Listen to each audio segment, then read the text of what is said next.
I'm David Gergen here at the Kennedy School at Harvard, and we're with Senior Minister Kuan Yew of Singapore. We'll be asking him about leadership, and perhaps I should introduce the other members of our panel as we begin. To my right is Professor Ronald Heifetz here at the Kennedy School, Senior Minister. As you know, Dr. Heifetz has a background. He's taught here in leadership courses at the Kennedy School and has really been one who laid the foundations for the study of leadership at the Kennedy School. He's been here for over 15 years. To his right is Dean Williams, who is teaching a leadership course now. He joined us at the faculty and has had a very popular course on leadership over the past year, I guess it's been now, Dean, and who has worked in Singapore, as you have just heard, and whose wife is Singaporean, so we're delighted to have him here. And at his right is John Thomas, who runs the program on Singapore here at the university, and has travels regularly to Singapore, and has also worked for the National University there as well. Now, Senior Minister, our thought today is that you have written two extensive books, memoirs, I guess. Is there another one still to come after this, or is this it? That depends on how long I live. Well, in that case, this will be the second of 4 volumes. If I live another 50 years. Exactly. So we might ask you for starters, if you would. I find that in talking to people in China, many of them look to you as a model of personal leadership. And we'd like to begin by asking you, as you look back upon your years, what did you think were the essential elements of your own leadership? Well, to understand what made me and my colleagues become the people we did become, we've got to understand the history, because we went through a harrowing period that tempered us. That either broke us or tempered us.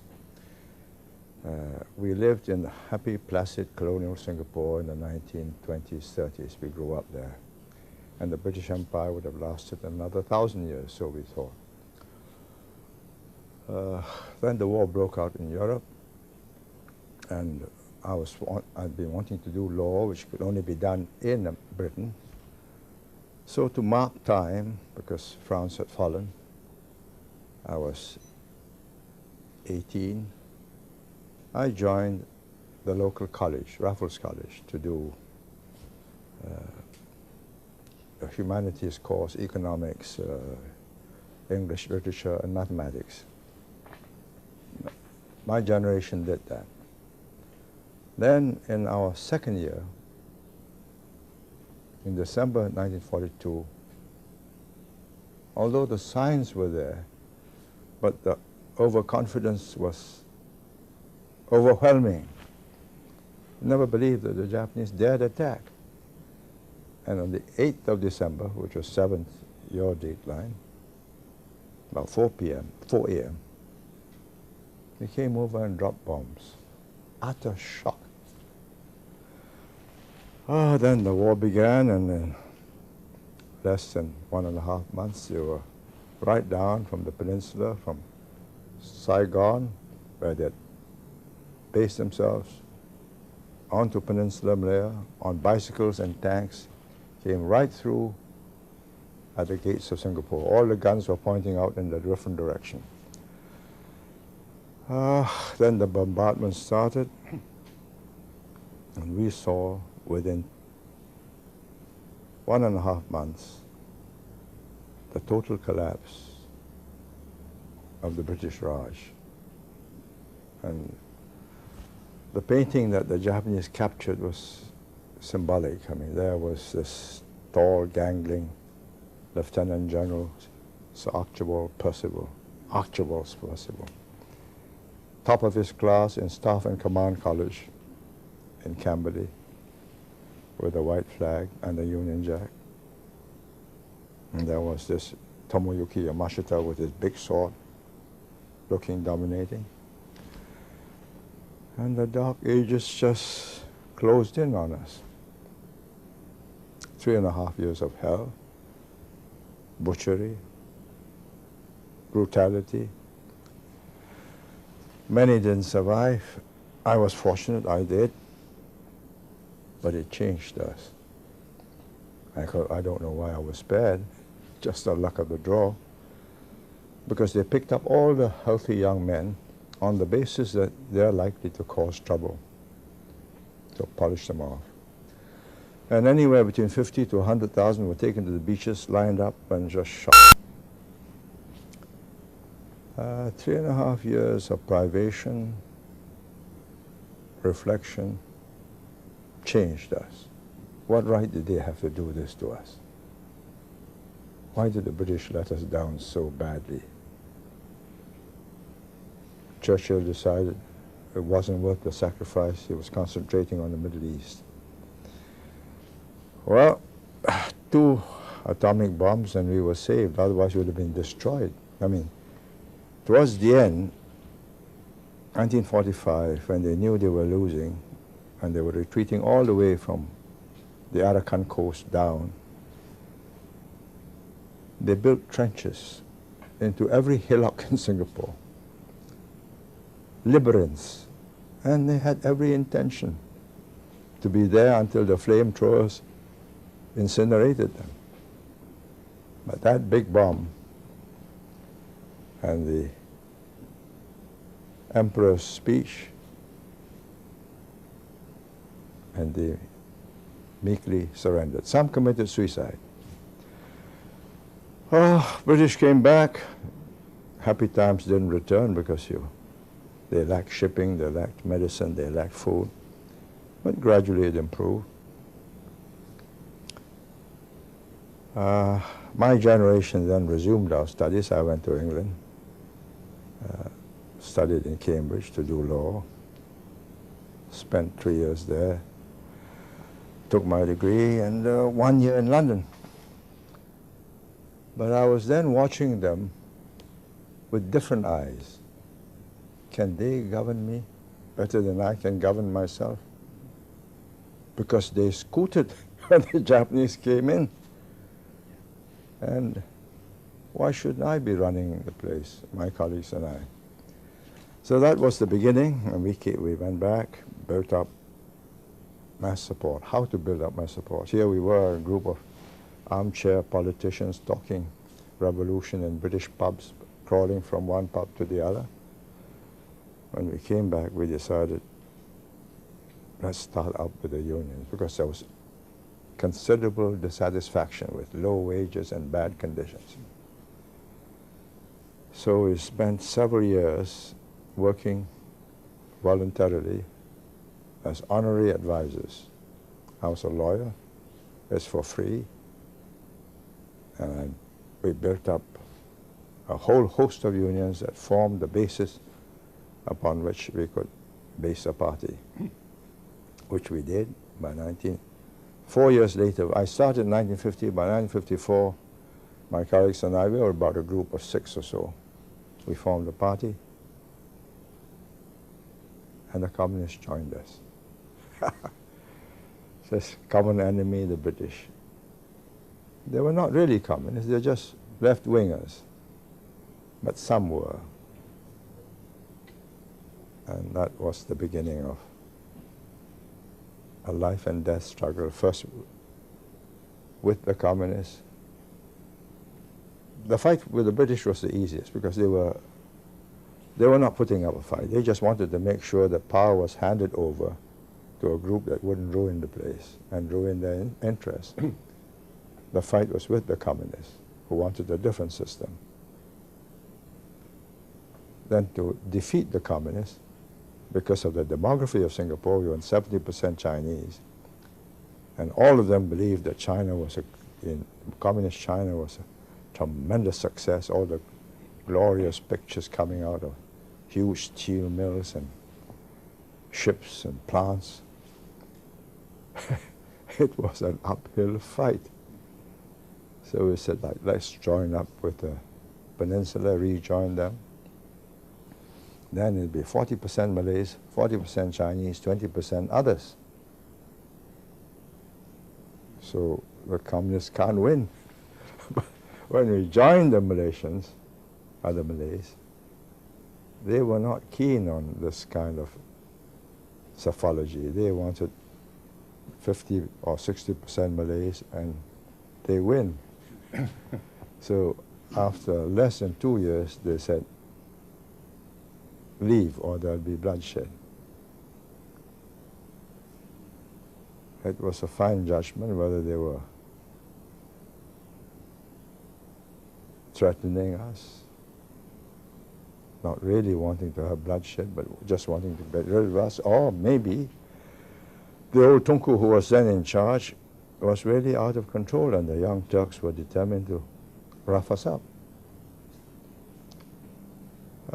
Snap decision had to be made, so we decided, okay, let's have a go on our own. So we left. And we have this tiny little island, 214 square miles at low tide, center of the British Empire in Southeast Asia, military base, commercial base, administrative capital, from which they govern Malaya, Borneo, Cocos Islands, Christmas Islands in the Indian Ocean. But now we got a heart without the body. All we had was the heart. How do we live? Where's the circulation coming from? That was the beginning of the challenge. Let's, if we might, rather than going through the elements of leadership for the moment, why don't we come back to the formative years, the formative experiences? Dean, you want to pursue that? Yeah, could you talk a little bit about the challenges associated with trying to exercise leadership, mobilize, I guess, the competing factions to deal with the challenges of getting the British out of Singapore and Malaya, and that alliance you had with the communists, because potentially that could have been, well, it was threatening to you, and if had they won in any way, they could have just killed you. Oh, we would have been finished off. Yes. Well, it was the sweet innocence of youth. We believe that, you know, they can't all be communists. They look so ordinary people. They were just idealists. Maybe a few were die-hard Marxist Leninists. And why not win them over to our cause? Because anyway, communism can't win in a multiracial society. You've got to win over the Malays, and they're not going to be won over by communism. So we were hopeful that we could win them over. And indeed, we won quite a few of them over. So that encouraged me enormously. But in retrospect, we didn't have a chance. We did not know the depths to which that penetrated the Chinese schools, the clan associations, the Chinese chambers of commerce, the school management committees, alumni associations. Dennis Bloodworth, who was then the observer correspondent for Southeast Asia, covering Singapore and Vietnam, asked me, he says, can't you get rid of these fellows? So I said, they're like radioactive dust. How do you get rid of them? You got to vacuum the whole place out, and with it will go all the activists, and you've got all the inert gases left. So we had to take a chance. In the process, we were lucky in that their leaders lacked an understanding of the outside world.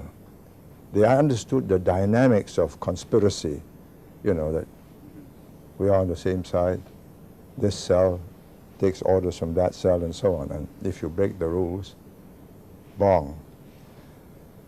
But they didn't understand that if you can't get sovereignty, if you've got only semi-self-government, semi-independence, the British were still in charge, and they could call the game off and bring the troops back. So that was my advantage. I was a lawyer. I understood completely what constitutional practices were. They didn't. So I arranged it such that when we made constitutional advance, I left unchallenged ultimate sovereignty in the hands of the British. I said, you keep that. If I lose, you'll have to deal with this.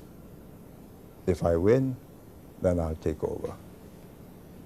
I think that was the first wisdom, that I did not feel confident that I could win. So I had that backstop.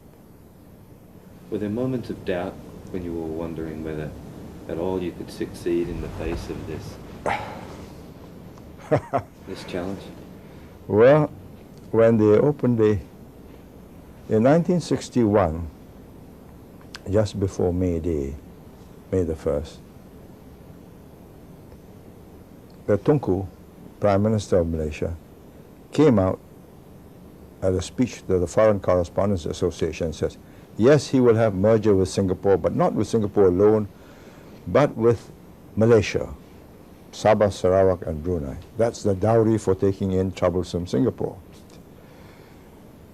So the communist underground were greatly excited, because then they would be cornered in this bigger federation. So the leader of the underground, who had met me secretly before I was Prime Minister, sent a message through my wife in her lawyer's office to ask to see me. This was quite a dilemma.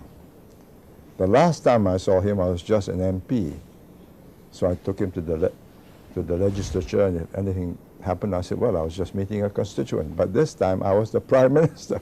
What am I hobnobbing with a man who has to be arrested on sight? I thought it over. I said, he's also taking a risk. Because I could have a posse of police quietly tailing me and surround the whole place. And we've captured the leader of the underground. But then he might bump me off and bump himself off. So I said, no, let's go. Let's see what the score is. So I picked up a little girl with 2 pigtails at a roundabout, and she directed me to the house where we were going to meet. And I was filled with admiration at the careful planning. It took me to an incompleted public housing project, nearly complete, everything ready except power and electricity. So nobody's in charge, nobody's in occupation. You can't claim that you harbored this man. I thought, oh. There he was, candles, beer, glasses. Sat down. He says, we've been misunderstanding each other. We want to cooperate with you. All we want is space for cultural and union activities. You do it your way, we will do it our way. But we must have space. I thought to myself, space to get stronger, than you have a big tight rope and you put it around my neck. So I said to him, well, you have your views and your agenda. I have to do what I have to do. So you do what you have to do, and if we have to part company, let's part in a friendly way.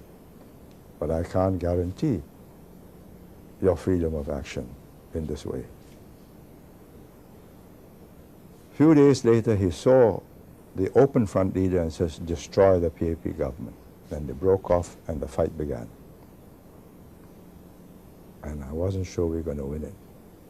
Because all of a sudden, all their sleepers in all the unions and the newspapers, Chinese newspapers particularly, school management committees, chambers of commerce, came out with fiery statements denouncing me as a lackey of the imperialists and tool of the feudal leaders in Malaysia, and so on and so on and so on. And then the fight began for the vote, because I had a referendum.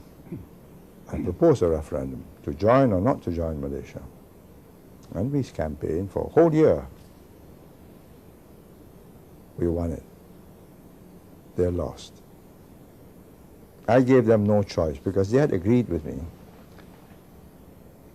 that the future of independence lay with merger with Malaysia, with Malaya. And I said, all in the written document. So they can't back off. So I said, well, in that case, we will have merger either style 1 or style 2 or style 3. They said, no, you must have anti-merger. I said, no, you never wanted anti-merger. So they called for a blank vote to protest. They got 30% blank votes. I carried 70%. So we went into Malaysia.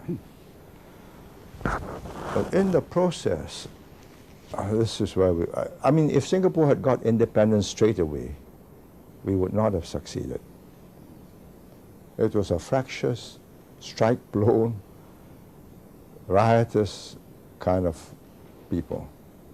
Quite irresponsible. They're just angry with the world.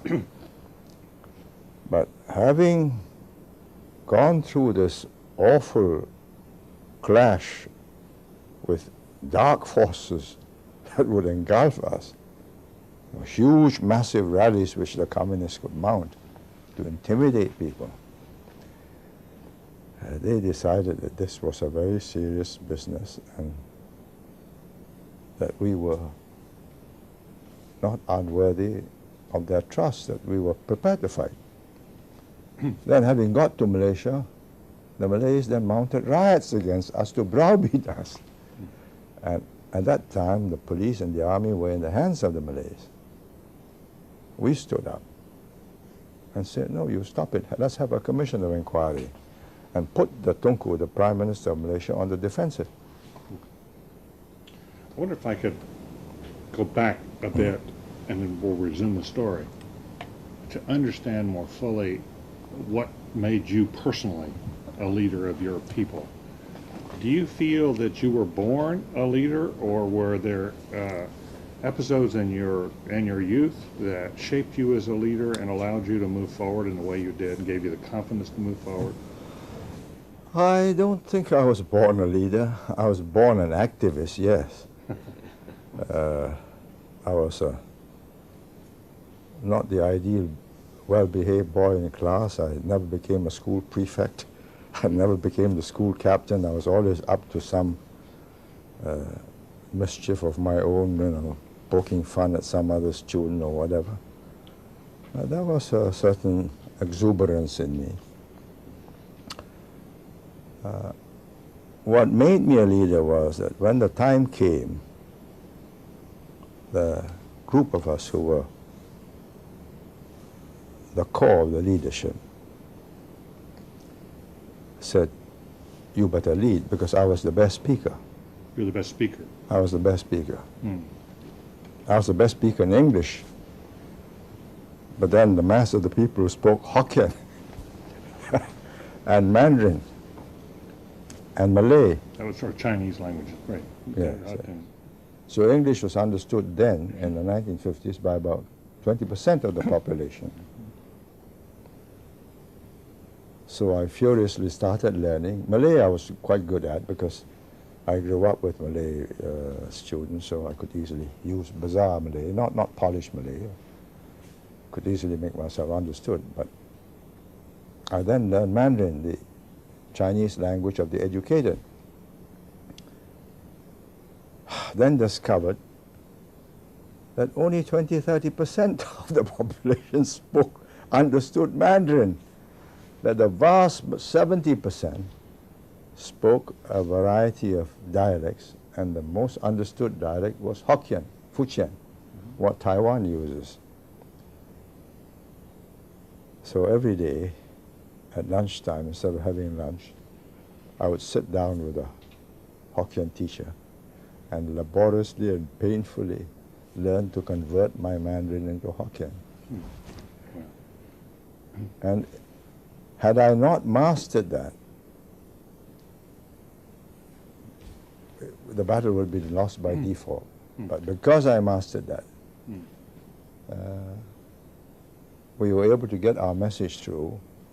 And what was more important, I think, in the course of the fight, when I started speaking in Hokkien. This was in the 1950s? This was in the 1960s, 61. There was a by-election. the kids just laughed at me because it was comical. So I said, please don't laugh. Help me. I'm trying to get you to understand me. By 6 months, I was able to get my ideas across. By the referendum in 2 years, I was airborne. And so came, it had two advantages. One, it showed to them how determined I was and how sincere I was, because here I am doing all these other things and learning this language to talk to them. And secondly, believe it or not, at the end of 2 years, I could speak better than most of them. That came respect. Yeah. You said in the book, your second volume, that your greatest asset was your strength at the podium, Yeah. your capacity to speak. Yeah. That's really what helped to single you out early, and then and then to gain the attention and the following. Yeah. And where did that come from? It was just that was a natural born capacity, or is that something you learned when you went to England? If you ask me, it must have been innate. Yeah. I wanted to be a lawyer. Why? Because my parents told me they had suffered with a depression in the 1930s. Mm-hmm. And their friends who were lawyers or doctors or engineers didn't suffer so badly because they had a profession. So they told me, get a profession. So I wasn't keen on being a doctor. I thought an engineer was a hard life, making machines and so on. Why not be a lawyer? You just argue. You argue. And I wasn't bad at that. So I took part in debates in school and became a regular debater and chairman of the debating club. But that's not decisive. I've seen later on in the Cambridge Union Society people make clever speeches. It's a useful technique, but to get across, you must have a deep message which you must be able to put with total conviction. Then they believe you. And the formative experiences that came in forming your convictions came out of the war, and then what you saw after the war.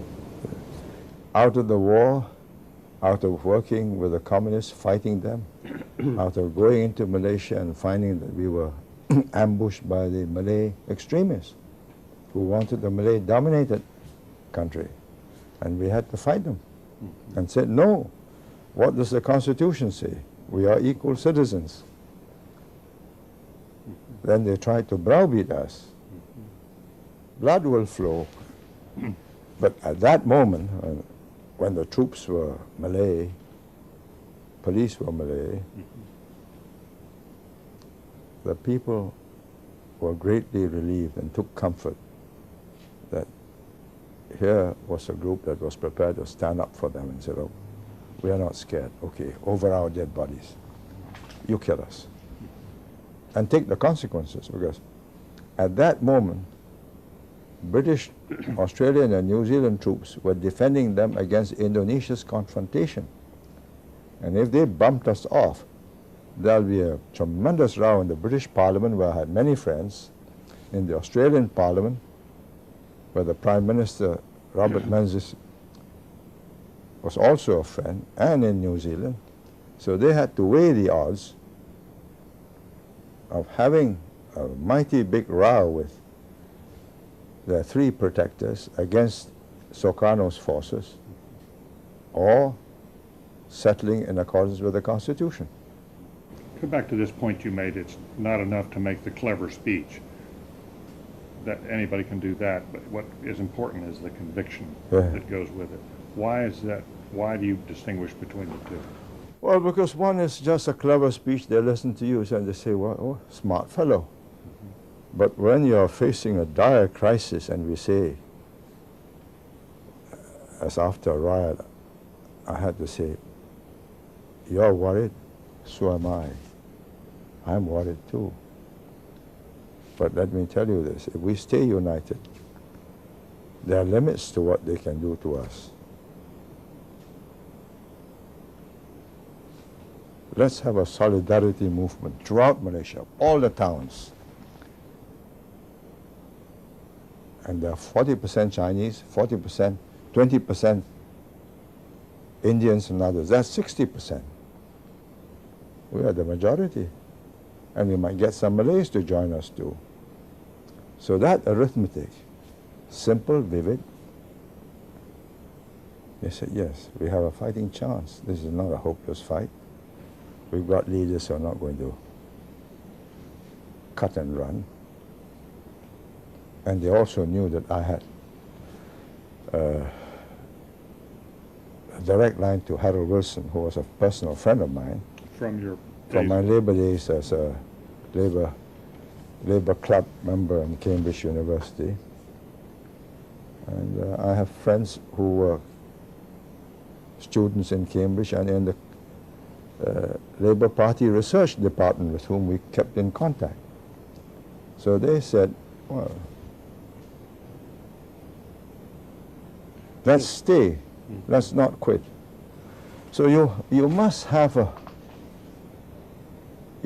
a message which is credible, which is sincere, and at the end of the day they say, yes, it can win if we have the courage to stay put and not run. And they did. Had you come through personal tests of fire before you became a leader of your people? I'm not sure our personal tests of fire. I mean,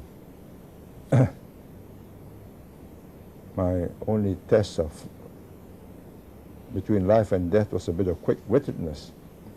The Japanese corralled us all Chinese into concentration camps for filtering out, to pick out healthy males whom they want to polish off. They wanted to punish the Singapore Chinese for supporting the China Relief Fund, helping the nationalist government fight them. So I was kept with my family in a red light district. They just corralled us. I think they just drew a circle and said, there you are. And as I was walking out, if you are cleared, they'll chop a Japanese character or Chinese character, meaning examine, qian. It's either on your body, then you don't wash it, try and keep it for as long as you can, or on your shirt, in which case you preserve the shirt. When it came to my turn, as I was passing through, carrying my little belongings, he said, go to that lorry. I thought, no, this is trouble. If you go to the lorry, you might be killed. Instinct told me that, yes, yes, it was bad. I said, can I collect my other things? They said, yes, go ahead. I then went smartly back. My gardener, who was a rickshaw puller who pulled my brothers and sisters to school, had his labor lines there. He shared a dorm there. So I hid in his place for a couple of days. Then when they changed the screening inspectors, you know, people with hooded eyes and so on, they decide who gets through, who doesn't get through. I decided to try my luck and went out again. This time I got through. The ones that were sent to that lorry were sent to the beaches and machine gun. So, have I had a brush with death? Yes. I was wondering whether it gave you the kind of courage that you've shown through life. That you sort of have, you're known for having guts to sort of see through very tough situations. I'm not sure it's guts. It's just instinct. The other way, I thought, oh, this sure sure death. Let's try. Looking my meekest, I said, my things to collect. I said, all right. People have become increasingly ambivalent in the West in the last 30 years, 40 years, ambivalent about authority. You could say that the United States was built upon this ambivalence in the way we constructed a government with separate institutions sharing power so that no one could do too much damage, and the fear of investing authority in anyone too far. But certainly since the era in this country of Vietnam and Watergate, the degree to which people are willing to invest someone with authority is been reduced. The credibility of people in authority is reduced. I would like to understand, I'd like to learn from your experience in developing your own bases of authority. It's already informative the way you've talked about learning the languages that people speak, connecting with people in the outside world. So if you could give us your insights into the sources of your authority, both your formal authority as well as your informal authority, credibility, trust, respect, that might be very helpful. Put simply, when I started, I was just a sympathetic lawyer who worked for unions free of charge. I won their cases, went to arbitration, charged them nothing. So I became a popular figure. I became advisor to about 30, 40 unions. So I was a good guy. But just as a technician, my test came when I had to buck the government. First the British, but that was easy. The British, I knew all the rules of the game, and I could out-debate them in Parliament. I could tweak their noses in court if they charged my clients for sedition. And they were getting tired of their empire. They were. They wanted a way out. They just wanted to make sure that whoever took over could run the place and wouldn't destroy their interests. What was critical in establishing trust and confidence was when I stood up to the communists and fought them. At a time when that was a very dangerous thing to do, because they had elimination squads, they got guerrillas in the jungle, they got killer squads in the towns. And we stood up and said no. And it was a test of both courage to stand up to them and political skills. They denied that they were communists. We're just left-wing socialists. So I did a series of 12 broadcasts to set the scene. And I made it in 3 languages. Can you give us a year on when this? This was 1961, when we broke. So I explained how we as English-educated students, unable to speak to the mass of the people, got together to build this party and then ran into this well-organized group, which had enormous followings. Says, wonderful, let's go fishing in that pond. We might find some good fish. They had no intention of allowing us to poach their fish.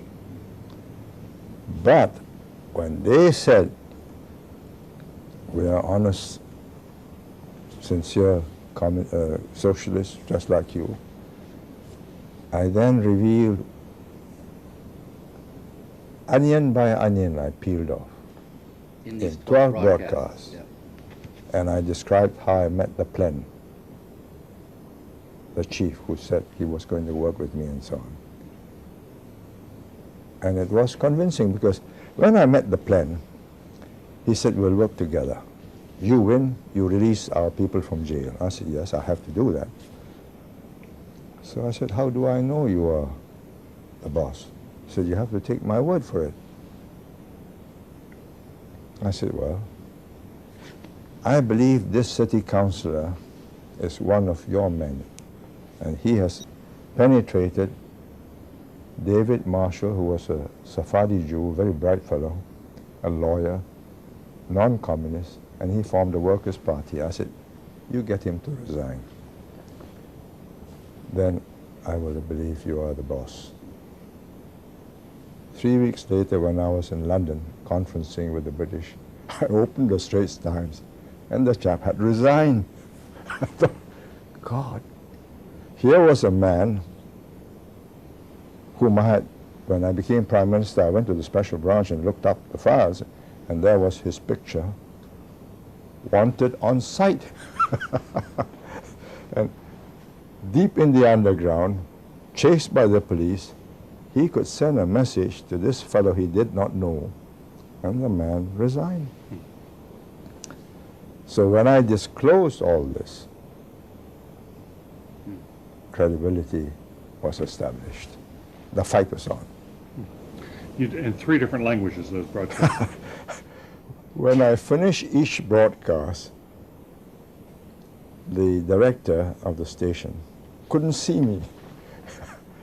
He went into the room and found me lying on the floor trying to recover my breath. Each speech was in 3. Oh yes, English, Malay, Mandarin. And you try that. How long did you speak? About 20 minutes each. Oh. Whoa. But it was a fight for survival, life or death. But after that, and when we stood up to the Malay extremists, there can be no question that they knew we were not quitters, and trust was established. Without that trust, we could not have built Singapore. So your authority was based on that trust that you were able to develop with people through your... In crisis. It wasn't, I think it's difficult to establish it in times of calm and just to say, well, you know, it's an argument, therefore I'm a better guy than you. But when the chips are down and you can get eliminated in a very unpleasant way, and you show that you're prepared for it and you'll fight for them, it makes a difference after that. Do you think the person who steps forward in that situation as you did does so by instinct? What is there that brings forward certain kinds of people in crises? I can't explain it. I got them into this trouble. Nobody asked me to go and chase the British out. It was something visceral. My friends and I decided to do it. Then we landed ourselves in a fight with the communists. Had we been rational, had we known that they'd been digging away, building up since 1923, the year I was born, the first Comintern agents were sent from Shanghai to Singapore in 1923. And here we were in the 1950s trying to beat them. And they are professionals at organization. You beat them through the gambit, too, of joining with Malaysia. Yes, yes. Malaya, That was the gambit. That was the gambit, yes. Because you couldn't beat them head-on in a referendum in Singapore. No, we did. Oh, over the joining. That's right, because they had committed themselves. Yes. I got them to commit themselves first. Now, other people have gained a great deal of credibility with their people in times of crisis, like in the Philippines with Marcos and many other places. The founders of their, or founding people in the decolonializing period. And then somehow, after 10 or 20 years, they lose their sources of authority.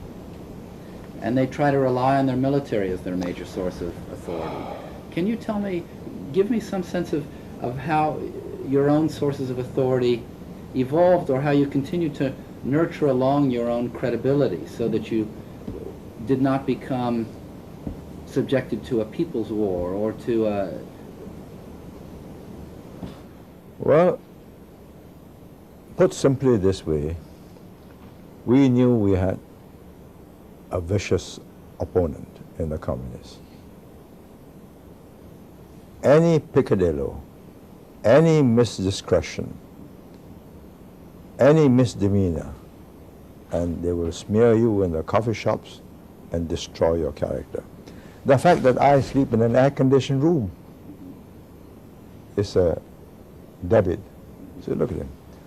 Look at us. We sleep with you on the hard union benches every night. We are with the people. But look at this softy.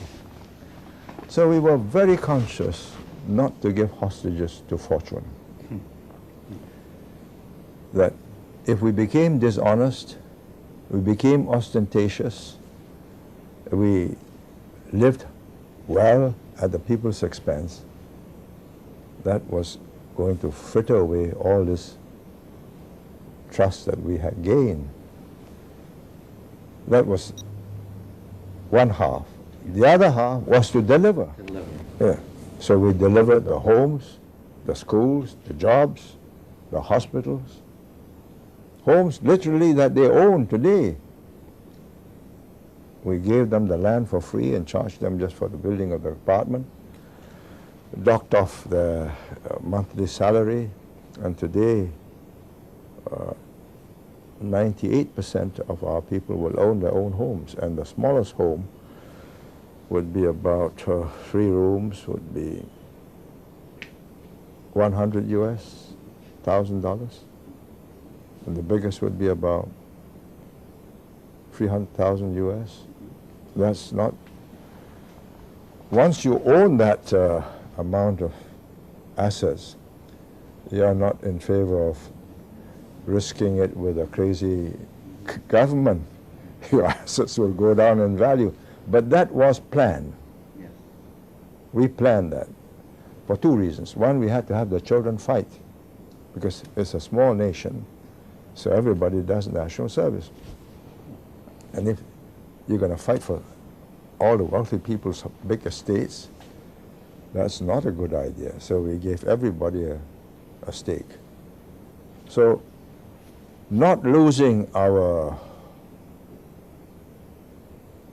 sense of purpose and place, not abusing our power, that we were trustees and not owners of the place. That was crucial. And the other, to deliver. Let me, I wanted to come to you, John Thomas, because this goes back to, he's talked to one of the people who's closest to you about elements of your leadership. Could you pursue that, John? Yes, first of all, let me thank you, Senior Minister, for spending this time with us. You said yesterday that in some ways you were here because having visited Harvard and spent a brief sabbatical with us in 1968, you felt some sense of it was an opportunity to repay what you had gained at that time. And I think your notion that 32 years later you still are prepared to thank us in this way is very significant, and so we want to thank you for this. But I had the opportunity to have a long lunch with a colleague of yours, someone who's worked with you very closely, and I asked him in that conversation, what are the characteristics of the senior minister as a leader? What would you point to as the 5 or 6 things that really characterize him and make him stand out as a leader? And I'd be happy to share his comments with you in a minute, but I'd be very interested in hearing what you think are the personal characteristics that really typify your leadership. This is subjective. I can't look at myself in the mirror and I can describe my appearance. I can take a picture, but how do I describe my inner motivations, my proclivities? If you want me to have a go, I would say I'm consistent. I don't say one thing today and another tomorrow and change again day after tomorrow. It's not that I'm inflexible. There are circumstances where the situation has altered, and I'm prepared to say, well, this no longer applies. But on the whole, I stay consistent, and I had 3 journalists write up a book of my speeches, and I asked them at the end, what was the dominant theme you found? And the 3 of them said, consistency throughout all the 40 years in public life. What I said at the beginning, throughout all that period, the theme stayed loud and clear. That made it simple, because you know where you stand with me and you know what I want to do. 2, I'm quite determined. I may not be able to do it this way, but don't believe I've given up. I will think of some other way to get there. I think it's necessary, because if you lack that determination, then you're not going to achieve. You will not be able to deliver. Third, I am able to get ideas across to people in simple ways and persuade them to my point of view. If not the first time, then the second, the third, the 4th time. I don't give up. Eventually, I swing them around.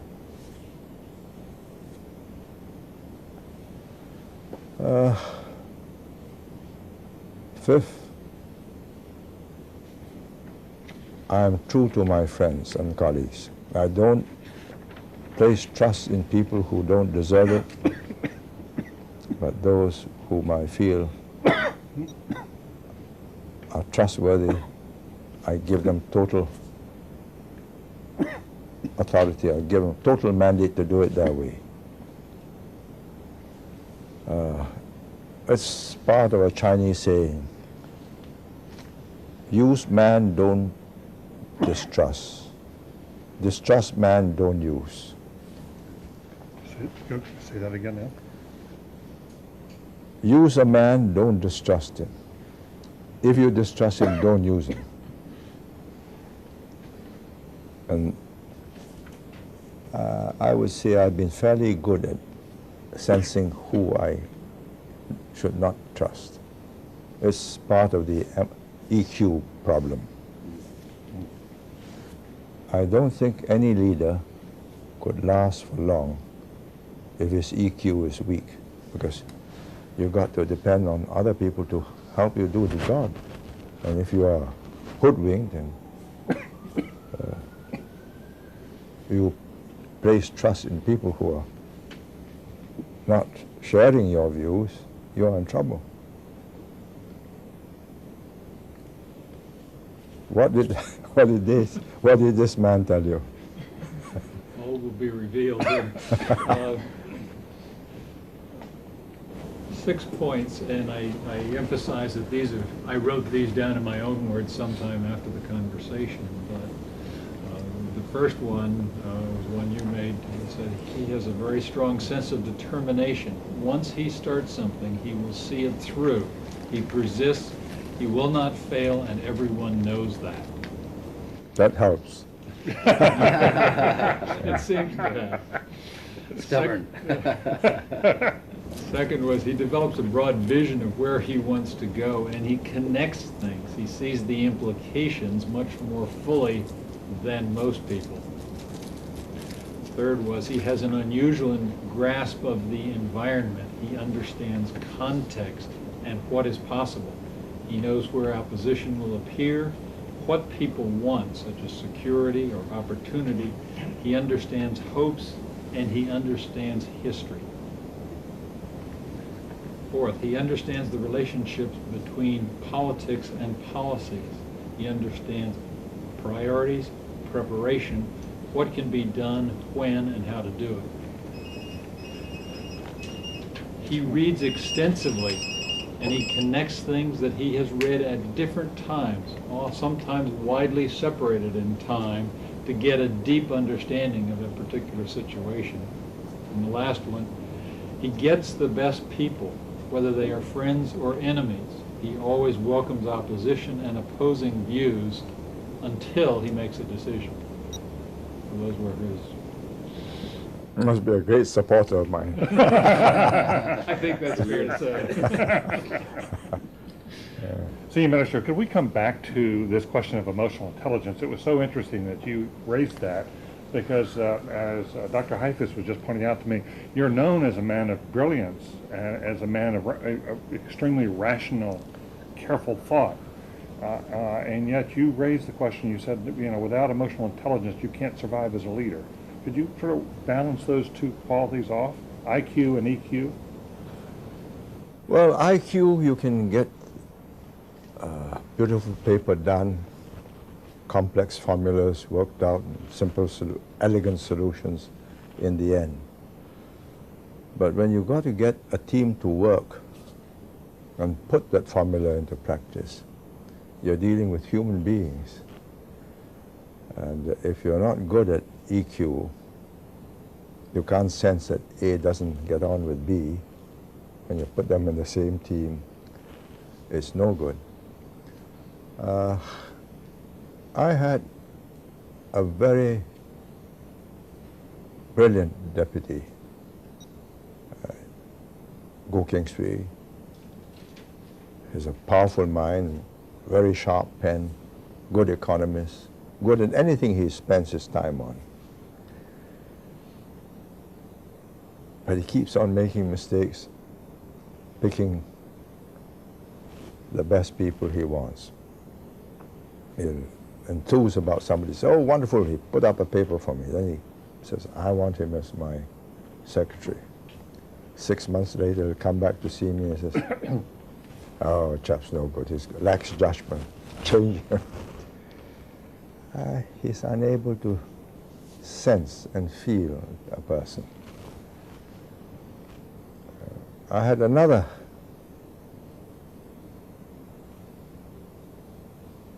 man of the same generation with Go King Sui, also bright, became a teacher, became a builder and a manufacturer of ships. Then in his 60s, I persuaded him to be the chairman of our Public Services Commission that recruits people for the public service and interviews potential officers or young students for scholarships to top universities abroad. And nobody pulls any wool over his eyes. He sees through the person each time. And when he sends me a man and says, this is a good man, he turns out to be a good man. He's got this uncanny knack. I have another friend, also a colleague. He was a manufacturer of sago flour. He invented a machine that would thresh the sago out of the fiber. I got him to build houses, the first few houses, practical. I was very good at that. When he shook hands with a former special branch officer who hated us, he didn't know that, a Chinese, who when we took office, switched and worked for Malaya. And he shook hands with the man and he says, I recoiled when I felt his palm. Evil man, he said. And he was. How does he know? I don't know. I think his body language, his eyes, his sense of feel of the other person. So I learned, whenever I had to do interviews to choose people, I would get people like Lim Kim San, Tan Tik Chui, the people who are very good at seeing through a candidate. And in 1 hour, we'll have the papers before us, records, achievements, various tests, degrees, etc. But in that 1 hour exchange, it's yes or no, and they were very good. I would rate myself as score 1 to 10, I'd give myself 7, maybe 8. But this chap who was chairman of our PSC, I'd give him 10. That's on EQ. Yes, on EQ. And if you had to rate yourself on IQ, 1 to 10? That's easier. You can put me through SAT, and I've never been through one, but I would say maybe 120. What was that? 120, maybe. 120. In an IQ score. An IQ score. IQ Yeah. score. Maybe, I don't know, must have been tailing off over the years as the neurons die. And so in looking for someone to appoint to a position of high authority, or if you're looking toward a leader, would you prefer a high IQ or a high EQ? What I think I hear you saying is have a good enough IQ, but then have a high EQ. That depends on the job.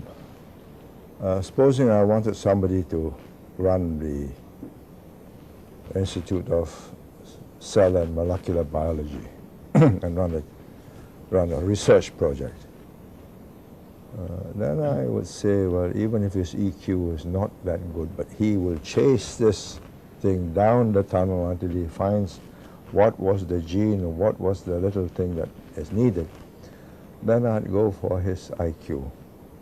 But that would be an exception. But if I'm going to get a man to do a job that handles other people, a department or a team, he should have enough IQ to be able to master the details, so he understands the total project, but good EQ so he knows who to appoint to what particular sector and who will work with whom. Because if you can't get a good team going, then it's a failure, because he can't do it himself. He's got to get a team to work it for him. Senior Minister, Singapore, more than in most countries, you relied on a group of highly talented and trusted lieutenants, more than organizations. I remember at a time when country were having planning commissions and writing 5-year plans, the World Bank came to you and said, we're going to give you a loan, you have to do a 5-year plan. And in Goh Keng Sui's memoirs, he writes about sitting down on Friday and working through the weekend, and by Tuesday having the 5-year plan. You got the loan from the World Bank and you proceeded as you had planned, but far more than most countries, you in Singapore depended on a group of highly talented individuals. Would you say why you did that, why you didn't follow the path that other countries were following, focusing more on what are the correct institutions for this country? Well, first, we did not inherit strong institutions. The British had the fundamentals, but not much more. We didn't have all that much talent when the British left, because education was limited in the years before the war, and in the years after the war, it was a crash course to produce as many local administrators and doctors and dentists and so on. So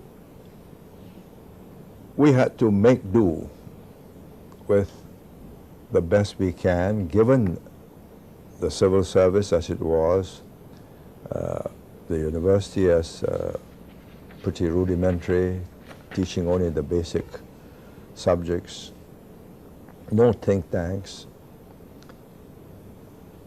And the natural solution would be, out of this lot, who have got outstanding minds, creative, can think the unusual, and help us solve this problem.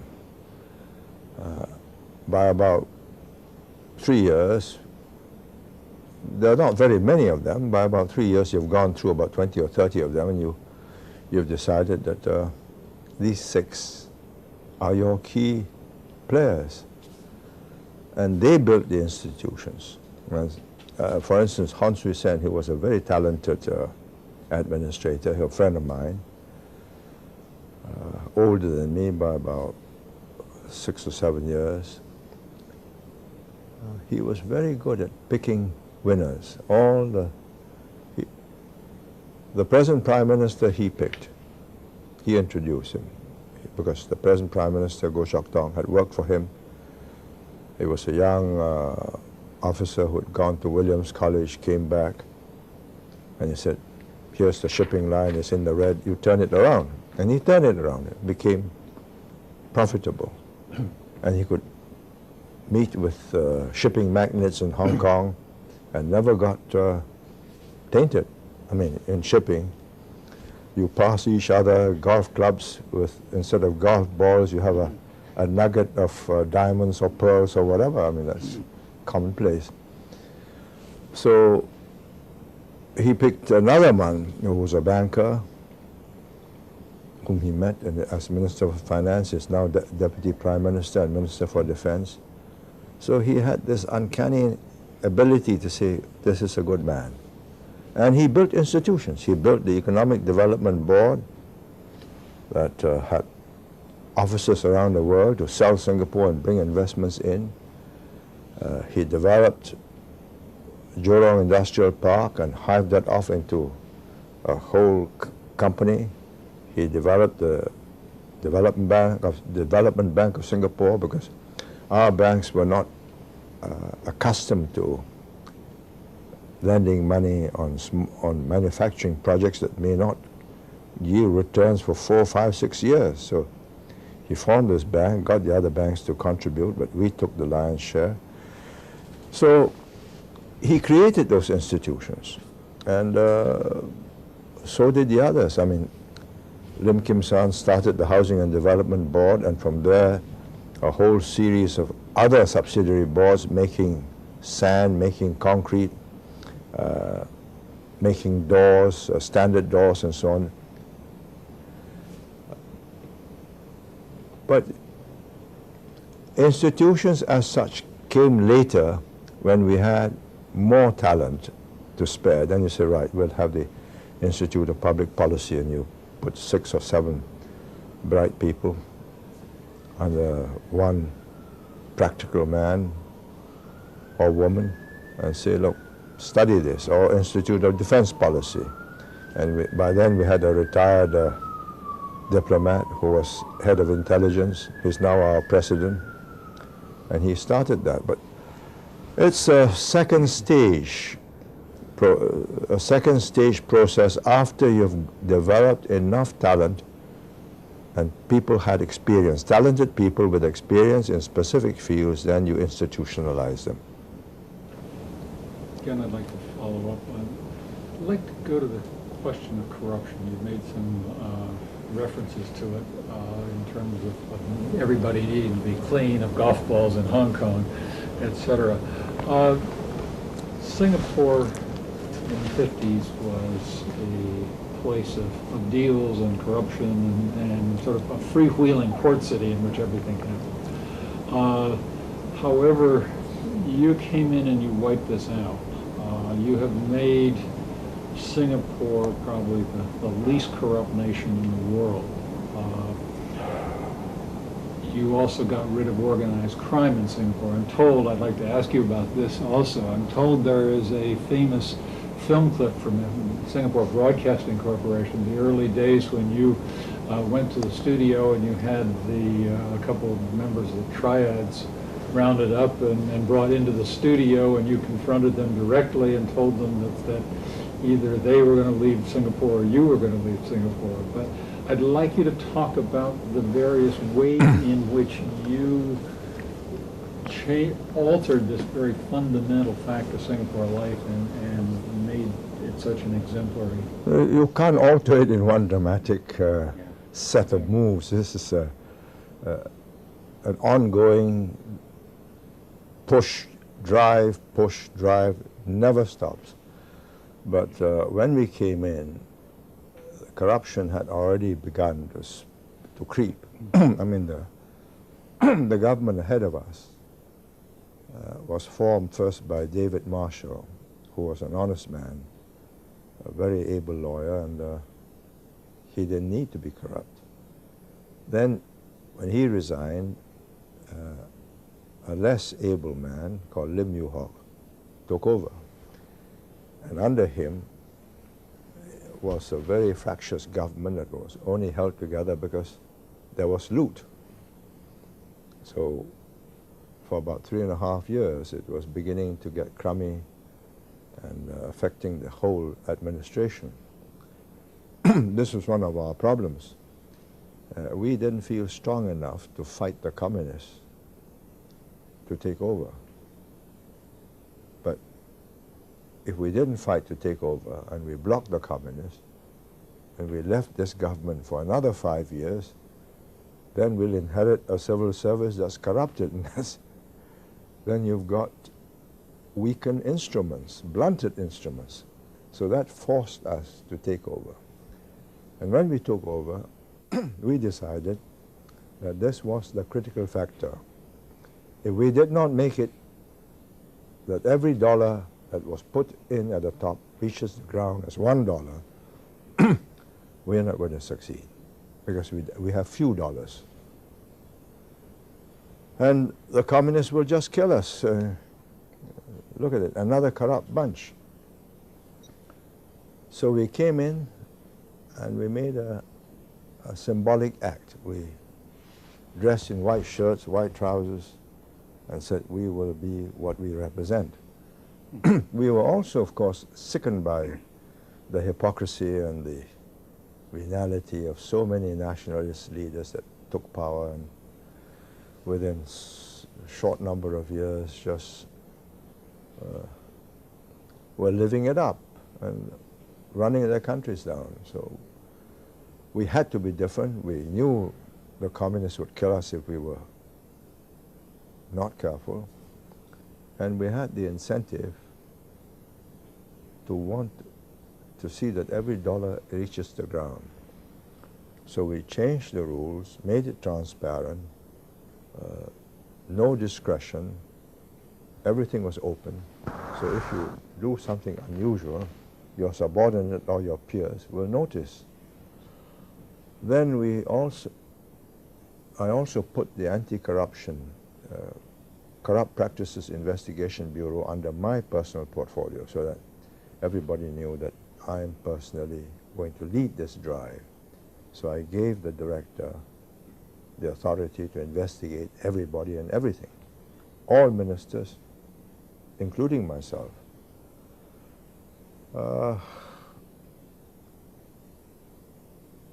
The first job was to get rid of the triads because they are part of Singapore society from time immemorial. They came from China and they lived off extortion. And just as in Taiwan, when they go into elections, they can intimidate or they can buy votes for you. In Taiwan, they call it black gold.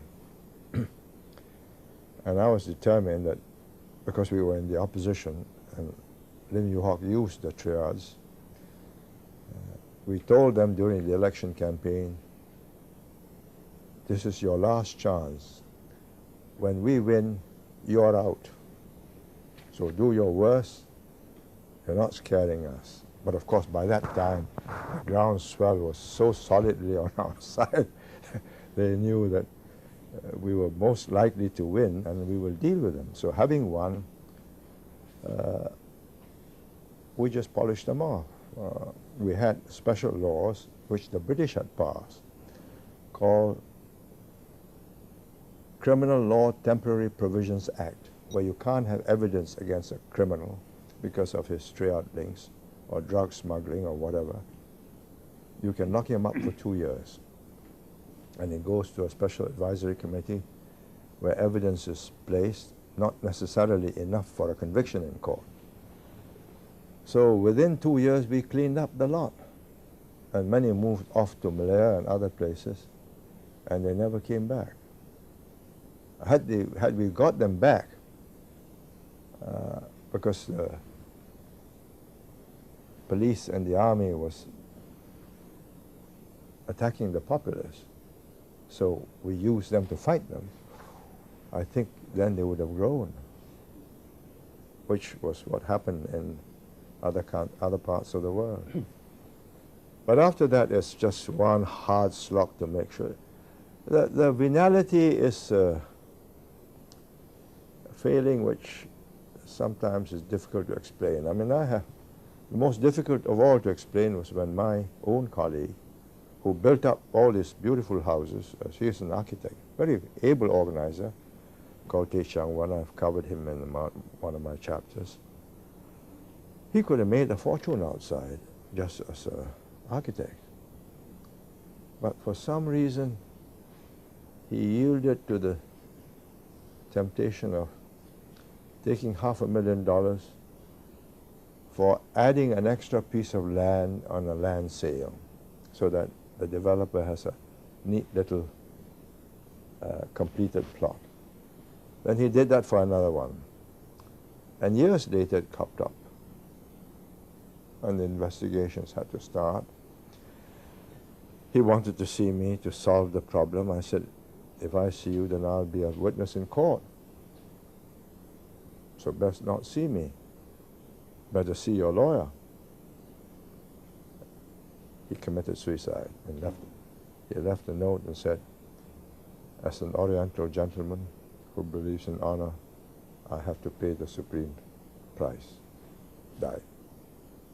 And the family left because we had created by then, this was 85, 86, we had created in Singapore a climate of opinion which considers bribery, especially bribery graft in high places, as totally devastating to the society and the economy. But it's a heavy price, but it reminds every minister that there are no exceptions.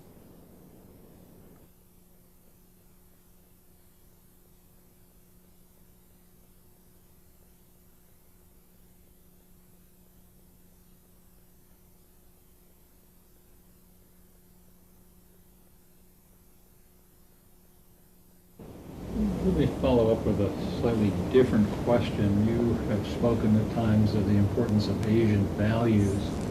I wanted to ask you if you think that the Asian environment shapes the exercise of leadership in Asia. And for instance, it's often said that family values, which suggest that you can oppose the head of the household within the family, but not outside, is also a paradigm for public leadership. We talk about Wayang and shadow puppets. Are there unique dimensions to leadership exercised in the Asian context? Well, there are certain forms which you don't break without upsetting people. I'm not sure that it will always remain that way, because all these societies are now open to American television and British and all the other external media. But by and large, there is a certain respect for authority, because you've got to give respect to authority, otherwise the system won't work. I mean, if every time you have a man elected president or prime minister says, oh, he's a crook, you can't believe, the system won't run.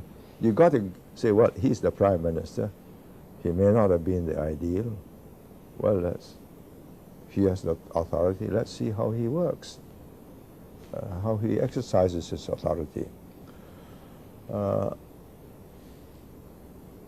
I am doubtful if, having watched how it's changed in Japan, that it can remain unchanged in the rest of Asia. I think it will slowly change, but But you will not reach a stage where you can caricature, or what you do here. And Al Gore goes to makes a speech, and then the next day he watches a caricature, a satire of himself, and the next debate he gets inhibited because of that. I think that would be thought by the majority of the population as unbecoming. Okay, so you know that he has got his quirks, but let's wait till he's no longer in office, then we can poke fun. But when he's in office, it does not become us to diminish him. I think it's changing because of the impact of interconnectivity, cable vision, satellites, soon broadband on TV. But by and large, if you see, I watch on cable Taiwan and Beijing television. Taiwan has gone riotous, a la America. So fun is poked at the president, caricatures and so on. I think it's sort of force-fed. I want to show the Americans that we are a real democracy and we are acting like them. I'm not sure that this is doing a service to democracy in the long run in Taiwan, because it's going against the grain of the society and undermining authority. Then you look at the mainland. There's a certain formality, a certain stiffness in which the leader presents his views to the populace.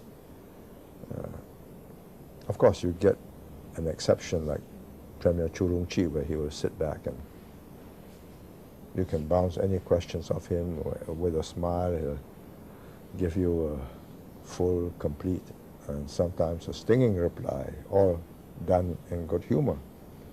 But they are far and few between.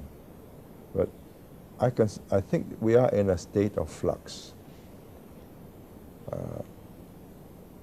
Slowest to change will be the mainland. Fastest to change will be Taiwan, out to show that they are Americanized. Japanese also next slowest to change.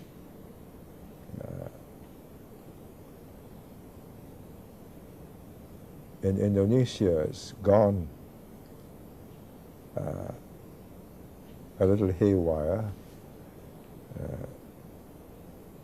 When President Suharto was in charge, he was a stern oracle. He says very few things and very seldom. But what he says, you have to study very carefully because they are going to be implemented. Then it went to Habibie, President Habibie, and he wanted to be a cuddly teddy bear, and he met the press every day.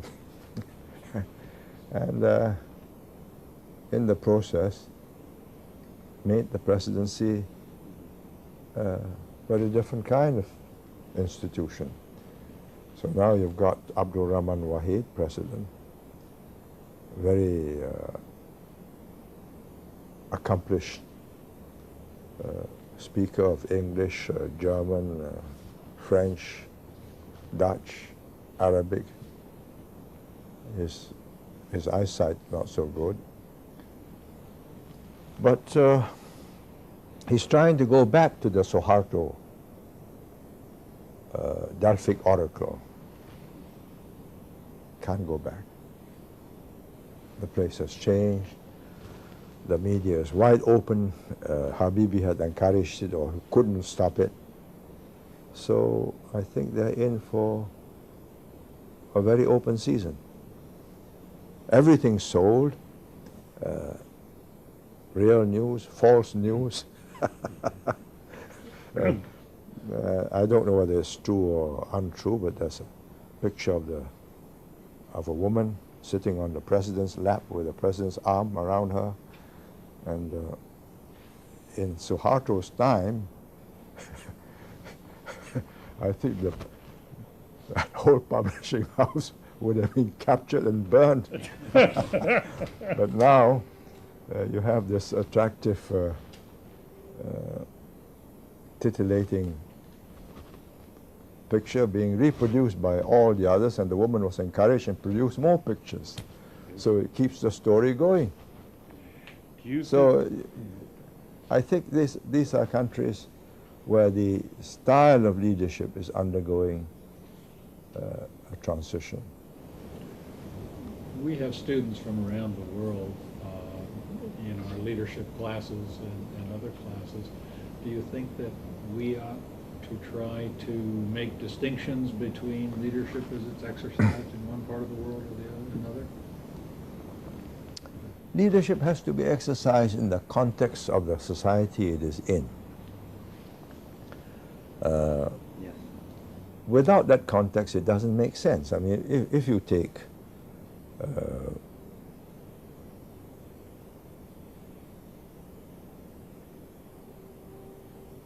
it's very difficult when I'm talking of living beings.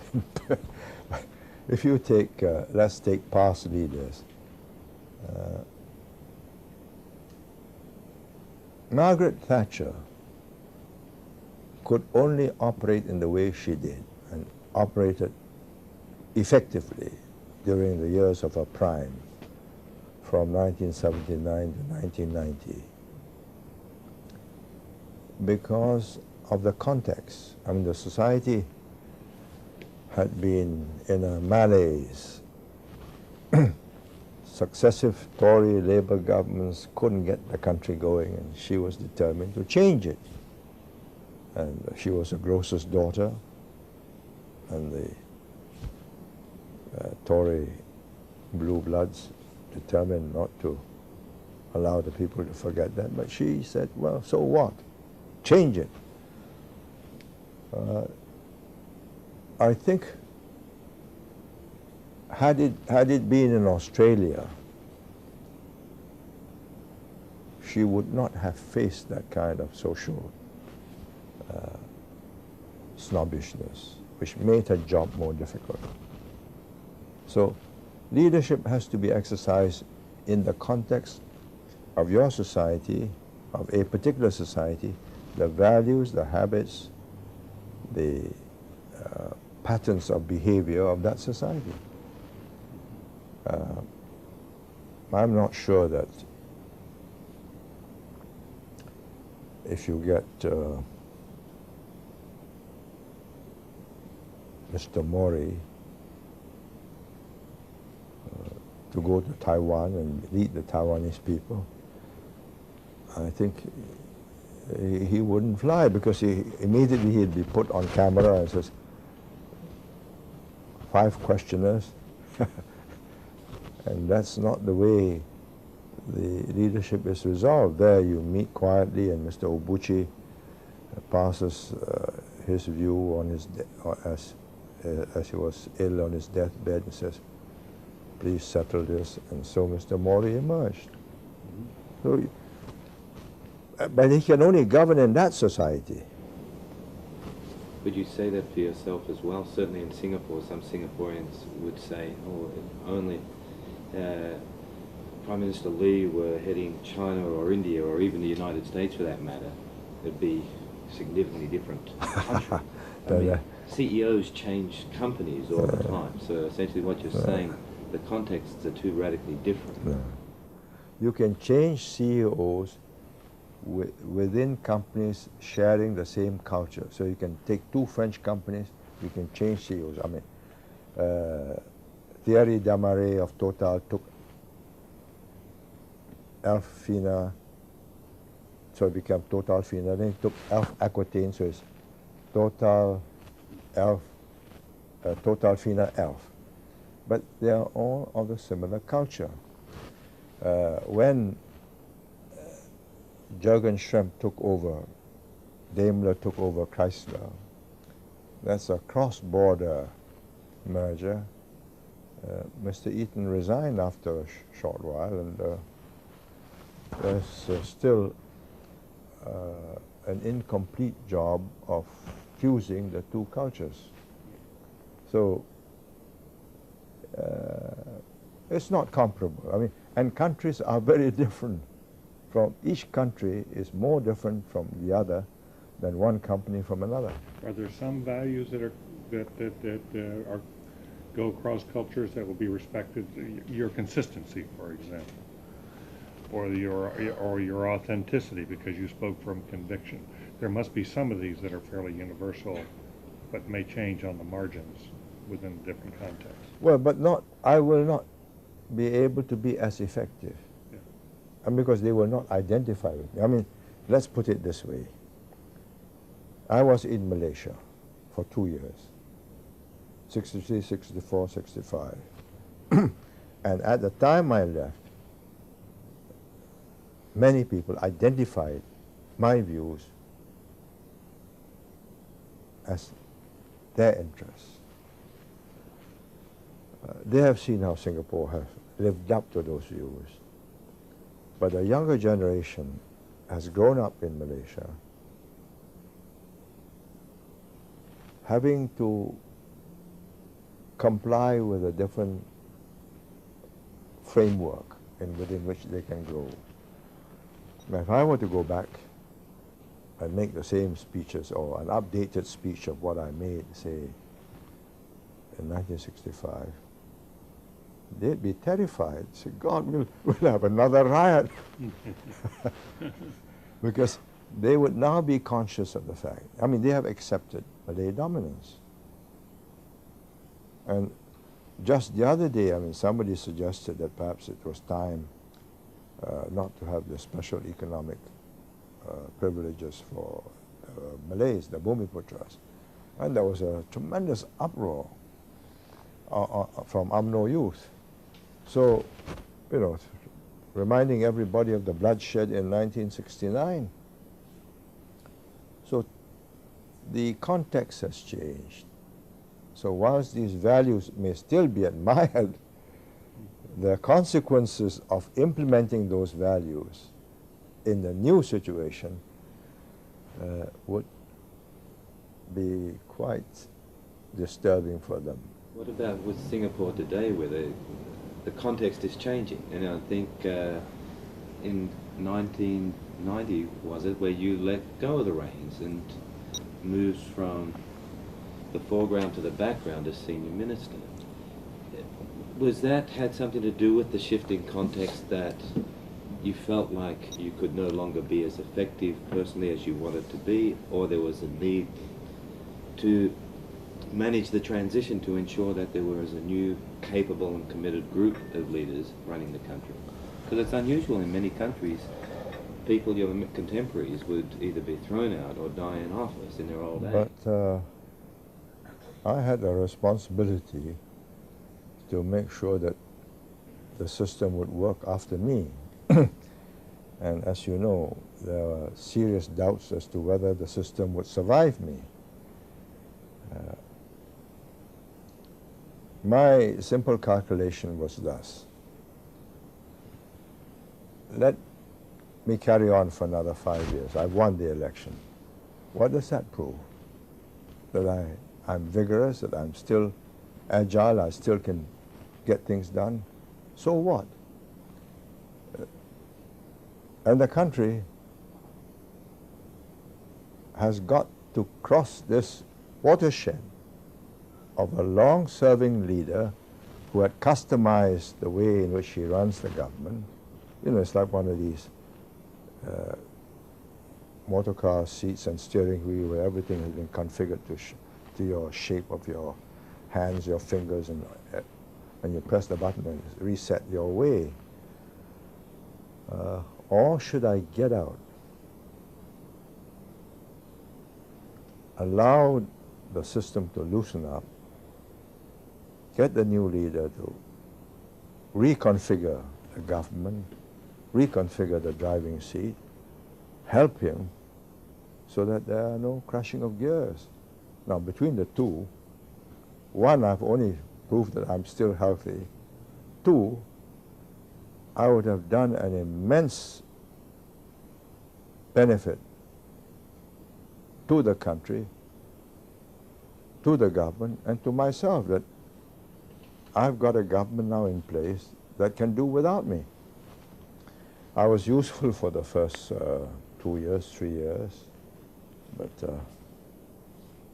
they soon got the hang of it, and they did things slightly differently at the beginning, now more and more differently, because they're dealing with the younger generation and a changing environment, changing technology.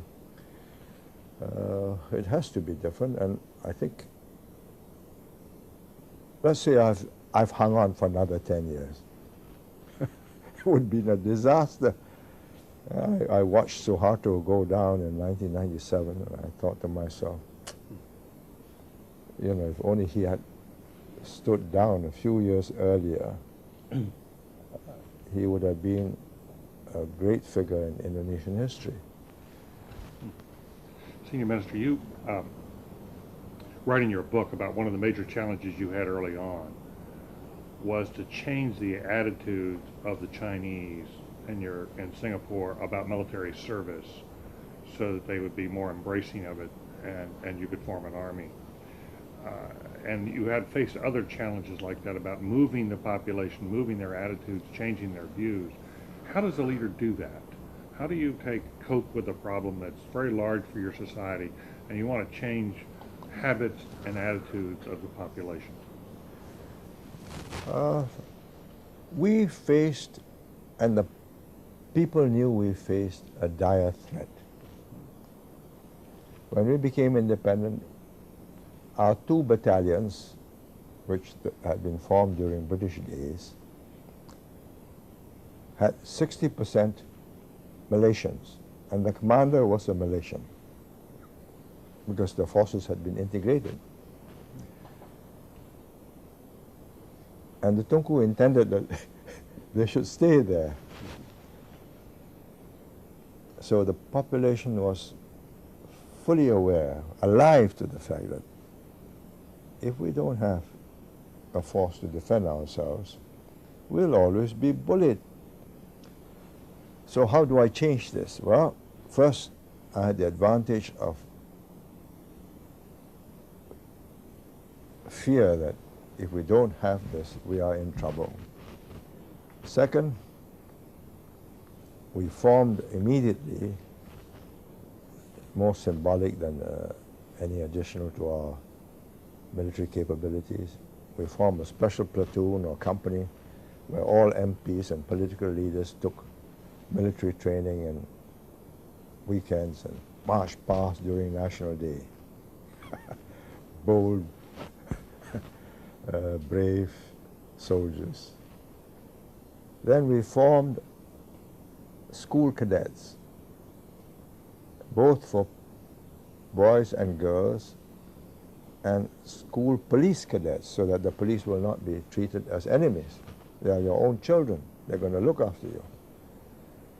So over 5-10 years, their attitudes towards people in uniform changed. These are their own children in the schools, learning how to be good soldiers and good policemen. And we used to have them gathered together for send-off during, when they were called up. Speeches were made, and then after the first basic training, they meet their sons in camp, shaven, crew cut, and so on. But after 3 months, the sons came back more sturdy and better, and standing more upright. Over 5-10 years, attitudes changed, and this is now 30+ years. Mind you, it's accepted as a way of life, and we've built new camps for them, and the camps look like resort hotels. So, but they've still got to do some rigorous training. I mean, you know, there are hot showers and everything, which they didn't have in the old days. But when you do an obstacle course, you do an obstacle course, and when you do a 30-mile walk with a 20-pound pack, that's still got to be done. but it's been accepted. Could you step back from that experience and sort of talk more generally about then how, as a leader, one approaches a change? You see that the country's got this real problem. It's too soft, or it needs a military, or needs integration of cultures. Or it needs integration of Yeah. cultures. How one then sort of thinks through what's the process by which you change a culture as a leader? Well, I'm not sure we can change all cultures. We can change cultures at the margins. I think basic cultures you can't change. It's very difficult. It comes from mother to child. We changed the attitude towards military service and police service, uniform services, by making them respected and honorable. That they are not thieves, they are not people who are going to rob you, that they're going to defend you. So I had my sons do it. I mean, I had two sons. They went through a course just like everybody else, and but unlike everybody else, they had the full glare of publicity. Then they signed up to stay in the army for 8 years. They won a scholarship, and they went on to university in Cambridge. One did mathematics, another did engineering, but during the vacations they came back for military training or went with the British Army on exercises on the Rhine or in Canada. And when they finished, they came to your Fort Sill or Fort Leavenworth to learn staff and command or artillery or whatever. So gradually the people began to associate military and the officer corps with excellence. And indeed, of the cabinet, this younger cabinet of 15,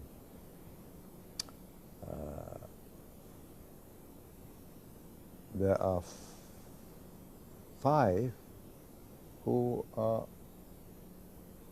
military officers who ended up as, my son was one, he was a brigadier general. There's George Yew, also brigadier general. There's Teo Chi Hian, he was a rear admiral. There's Lim Hung Kiang, he's a colonel. But, there's Lim Sui Se, he was, I think, a major. But you know, the public now associates the officer corps with excellence. These are people who have gone through the academic process, top scores, done well in the army, reached staff grade, and now are ministers.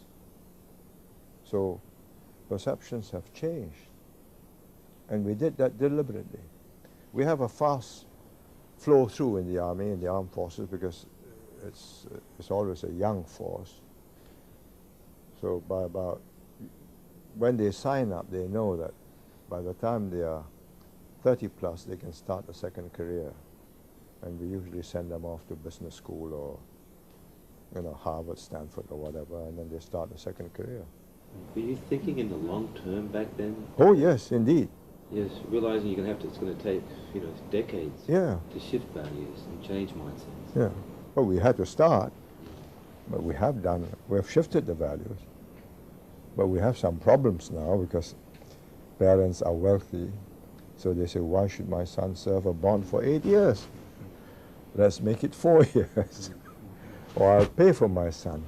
So it's a changing situation, but they no longer think that soldiering is a demeaning or low-level job. Now, many people in top positions of political power imagine that they can make a major change in social attitudes,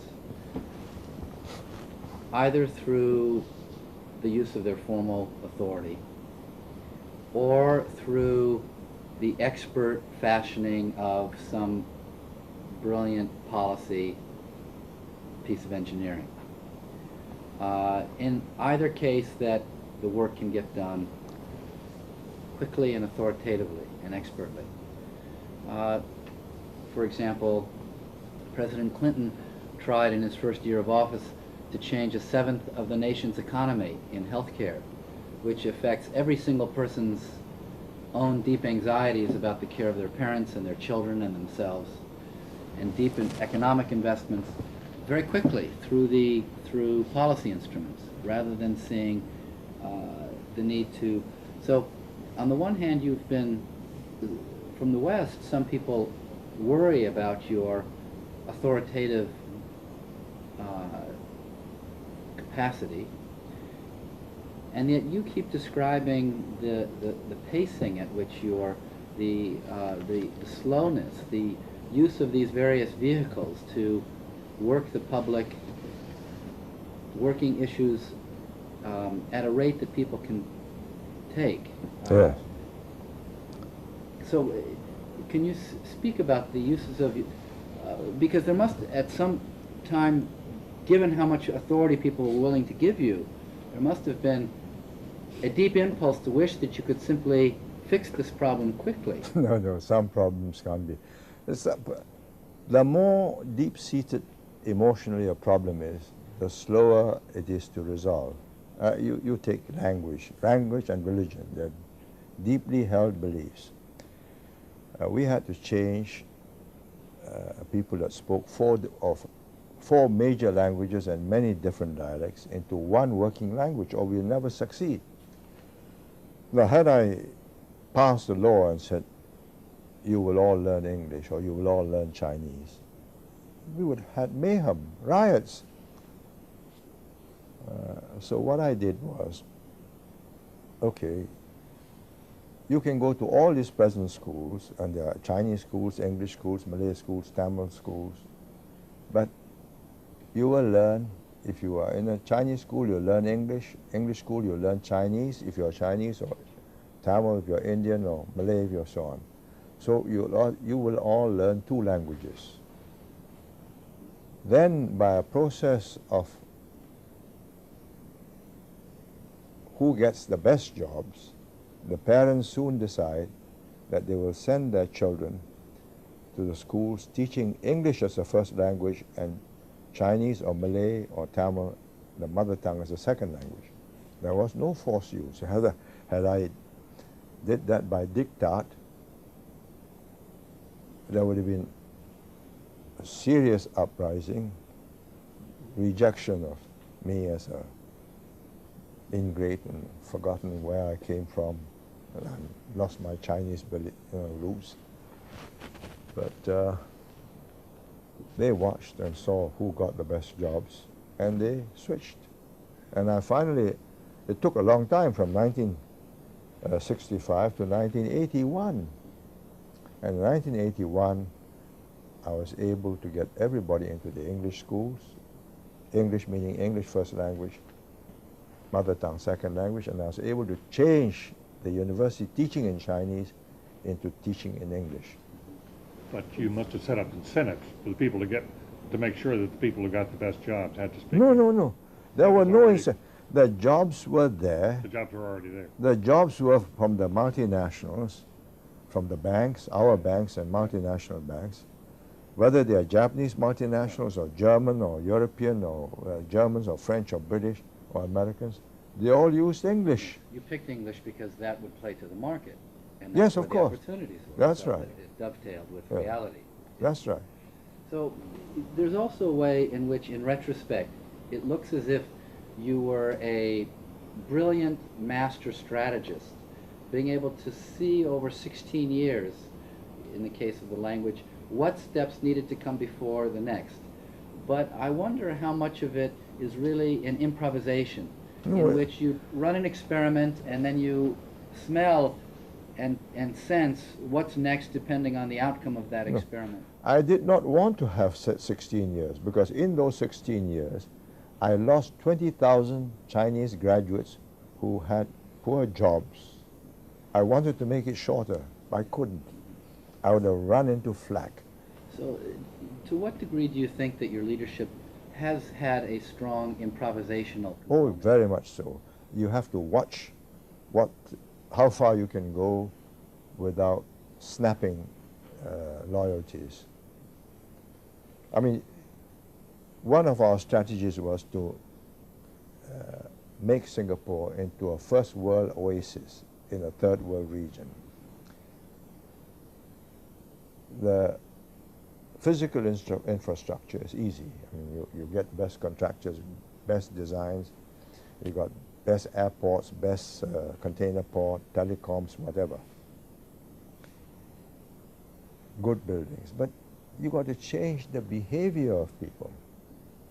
They have been living in shanty towns, you know, soap boxes and a zinc roof and a hole in the ground for their water closet. Now, when they move to these high rises, they still, either for mischief or some unexplained reason to be a nuisance to their neighbors, they would urinate in the lifts just to be a nuisance when they've got proper toilets at home. So we had to put traps so that when you urinate, the lift will stop and you're trapped inside. So we'll catch you and we'll show you up. There's such an engineering. Yes, yes. We have installed them. But let me add how clever they are. They open the lift door, they stay outside and pee into the lift. And it stops, but there's nobody inside. So we installed a camera that would catch the person outside. So it goes on. You tell me it's easy to change habits. I think it's not. But we were determined that they should behave in first world standards and not as if they still got a hole in the ground. I'm not saying that it's all stopped, but it's much, very much less. That is a constant fight. Yeah, but you had to start with the vision. Oh, yes. Yeah. You had to have a sense of where you wanted to Yeah, go. and you got to sell that vision and say, look, if you want people to come here and park their families here, then you must have clean roads, green gardens, safe environment, good health, recreational, good schools, good hospitals, and good nurses in the hospitals. So this will get us there now. You can't carry on in the old way. Why some leaders are visionary, and many others are not. How can we help prepare people at the university level to become strategists, visionaries, to have that longer view? Well, it depends on what is it that motivates them. What do they want to be? I mean, I take this present generation. You know, the preoccupation with wealth. They open Fortune 500. All the billionaires. They open Forbes. They say, oh, so many multi-billionaires. So many dot-com chaps have made billions out of nothing. They're just completely swept away by all this. So we've got young administrative officers who've served 6, 7 years. Says, can I take no pay leave? Whilst the dot-com companies are hot, I want to try. And we have said, okay, go try. The motivations are different. If I were now 20 years old, I might be joining the dot-com venture capitalist. Particularly being a mischievous sort. Yeah, and I probably make $1 million or $2 million. I'm not sure that I'll be wanting to do this job, but it so happened that I was born in that period, went through that kind of a life, and started questioning, why are these chaps doing this to me, and what right have they?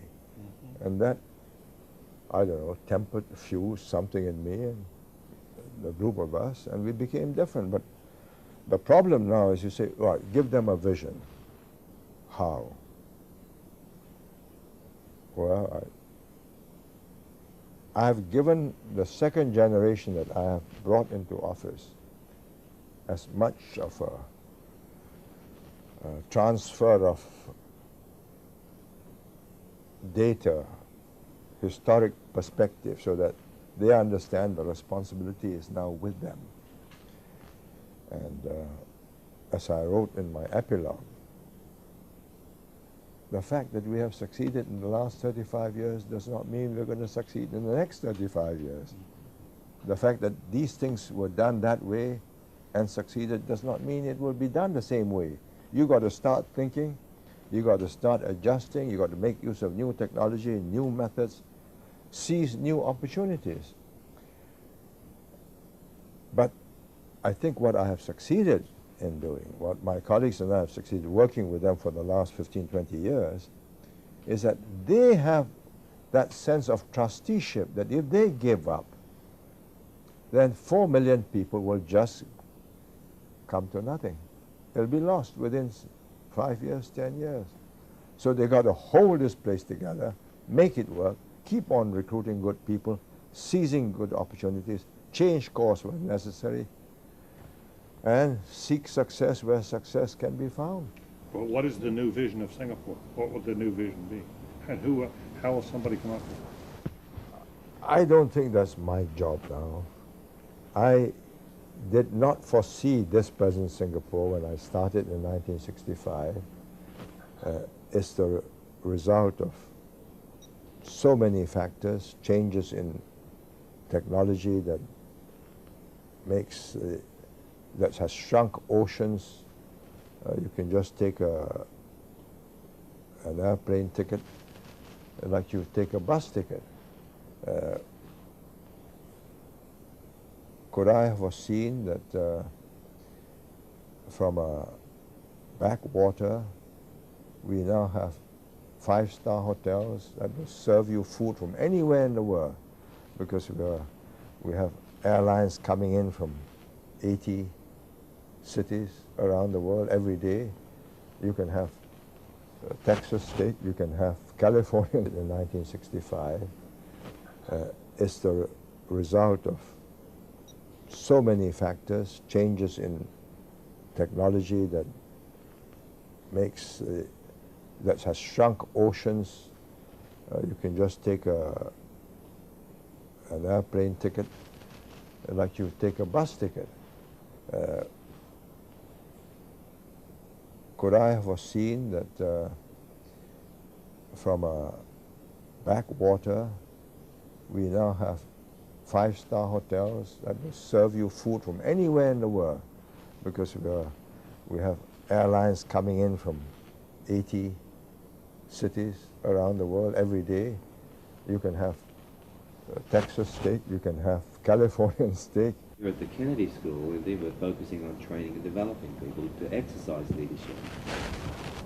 Do you think it can be taught as you reflect on your experiences and the lessons you've learned along the way? I once watched Isaac Singer, the Nobel Prize winner for writing in Yiddish literature. I was in New York, time on my hands, and he was being interviewed. And he said, "You teach writing at Columbia or some university?" He says, "Yes, I do." "Can you make a writer write great literature?" He paused, he looked at the interviewer and says, "If he has the writer in him, I will make him a good writer in a shorter time." So if you ask me, can you make a leader of anybody? I don't think so. He must have some of the ingredients. He must have that high energy level. He must have the ability to project himself, his ideas. He must have the desire almost instinctively to say, "Look, let's do something better." Of wanting to do something for his fellow men and not just for himself and his family. You can't teach those things. He's either got it or he hasn't got it. But if he's got that, then you can save him a lot of trouble. So look, don't do that. Do it this way. I tell you that if you do that, you're going to waste a lot of time. And that's what I did with the team that we recruited. And you fashioned for yourself your own private tutorial, didn't you? In flying around the world and learning the lessons that had been Yes. to be captured from the failed experiments of some of your comrades in the decolonized period. Absolutely crucial. Let somebody else pay for the lesson.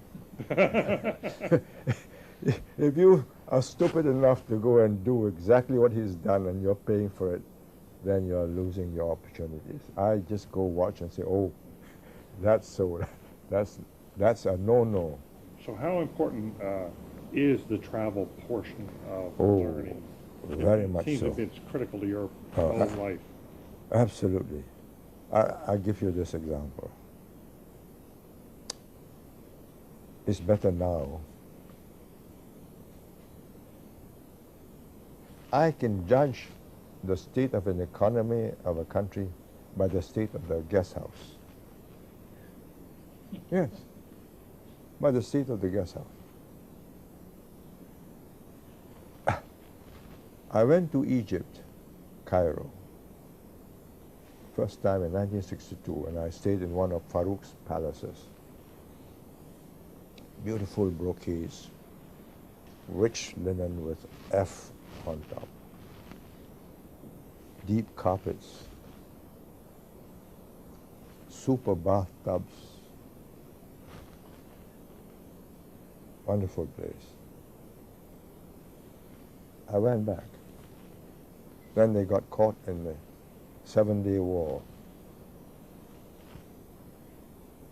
By the last visit in the 1970s, when Sadat was there,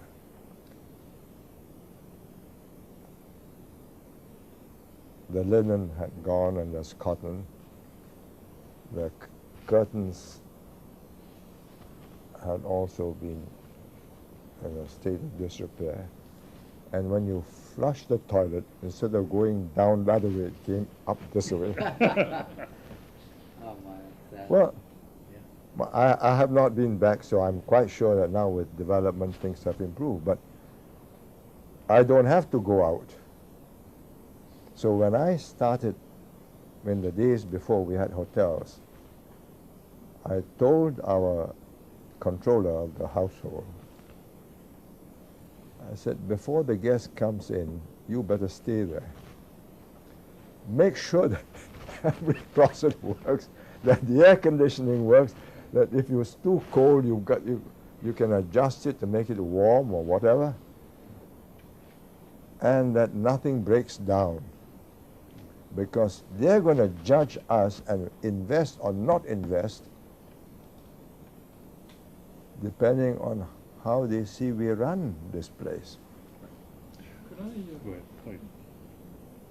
crisis has been very much part of Singapore's history, and you clearly were able to use crisis to move the country forward. I wonder if you would just reflect on crisis as both a challenge and an opportunity for leadership. Well, it is, because a crisis puts a whole people on tenterhooks. I mean, when the British said in January 68, you know, we've just become independent in 65, and we were worried, how do we defend ourselves? When were the British leaving? We wanted them to stay as long as possible. Then they devalued the pound in 67 and in 68, January, and in spite of all my friendship with Wilson, the Labour Party, they say we're off in 71. So unions who worked for the British were going to be disbanded. So you have a sense of crisis. So that gave us a chance to say, look, let's retrain. Let's get new jobs. Let's convert all these engineering workshops to civilian workshops. Let's get this naval base, shipyard, dockyard, and make it a civilian dockyard. So we went into negotiations with the British and had a very good officer, my former finance minister, Humphrey Sen, put him in charge. He dealt with the British. British were, I suppose, guilt-ridden because they let us down. And they handed us the dockyard. Before they were ready to leave in 71, gave it to us in 68. We brought in Swan Hunters, a British dockyard, to recast it as a civilian dockyard. And today it's one of the successful shipyards of the world. And REME workshops, electrical workshops and so on, first we used the buildings that were there and made them into temporary factories for making shoes, garments, whatever. Now they've been demolished, rebuilt, high-rise factories, and Hewlett-Packard, Texas Instruments, you name them, they're there. You can galvanize people easier when they are in a state of fright. One of the dispositions we try to teach our students is to be able to face failure every day so that they can learn from their tactical errors, even how they had a conversation, that they spoke with this person in front of that they failed to be articulate about this, so that then they can take corrective action the next day. Now, it would be very helpful to have our students know something about some of the failures that you experienced. They might be tactical failures, ways in which you regret that you handled the situation this way. Perhaps you were more fearful than you needed to be, or failed to take into account this stakeholder and their interests, and then stepped on a booby trap unwittingly. But something about how you would analyze some of the mistakes that you've made, and then how you tried to take corrective action. Oh, so many mistakes. We start off with, say, the equipment we bought when the British were leaving. Some they gave us, like the dockyard, it couldn't be moved. Then they had Bloodhound missiles, 50 Bloodhound missiles. They will shoot aircraft down at 50,000 feet. It was going for cheap, because otherwise they got to bring them home. Should we buy them? My defense minister, Goh Keng Swee, who was finance minister, was a very able man. I made him defense minister. He says the chances are they're going to come in low and bomb us from a very low height. We need something that will get them at 3,000 feet. I thought it over. I said, okay, we buy that. But we also buy this 50,000 feet Bloodhounds. I wanted to do it for two reasons. One, I wanted to keep the links with the British and get them to stay for as long as possible. Two, it was going for cheap, so why not keep it? And my potential enemies may not know that these things are not effective against low-flying aircraft. Anyway, they look very formidable, bristling away. But that was a mistake. We lost money there for no rhyme or reason. We refurbished it. I think we should have just bought the Rapiers and later on the IHawk, which we bought. And now we've got the improved IHawk. How about in the politics of it, in the management of people, and the management of... most of my mistakes were made in an eagerness to overcome difficulties. We had a nice harbor. There was a vacant land beside the harbor, our main harbor. And a Japanese oil company said, we'll build a refinery there if you'll give us that site, because it's very convenient. They can sell diesel to the ships there. my harbor people absolutely oppose it because it's a fire hazard. My same finance minister, who's a very good man, he says, beggars can't be choosers. Better get these chaps here and get some jobs created. I yielded. 50 years, I'm still there, and another 15 years to go, and a fire hazard. It's a mistake. Yeah.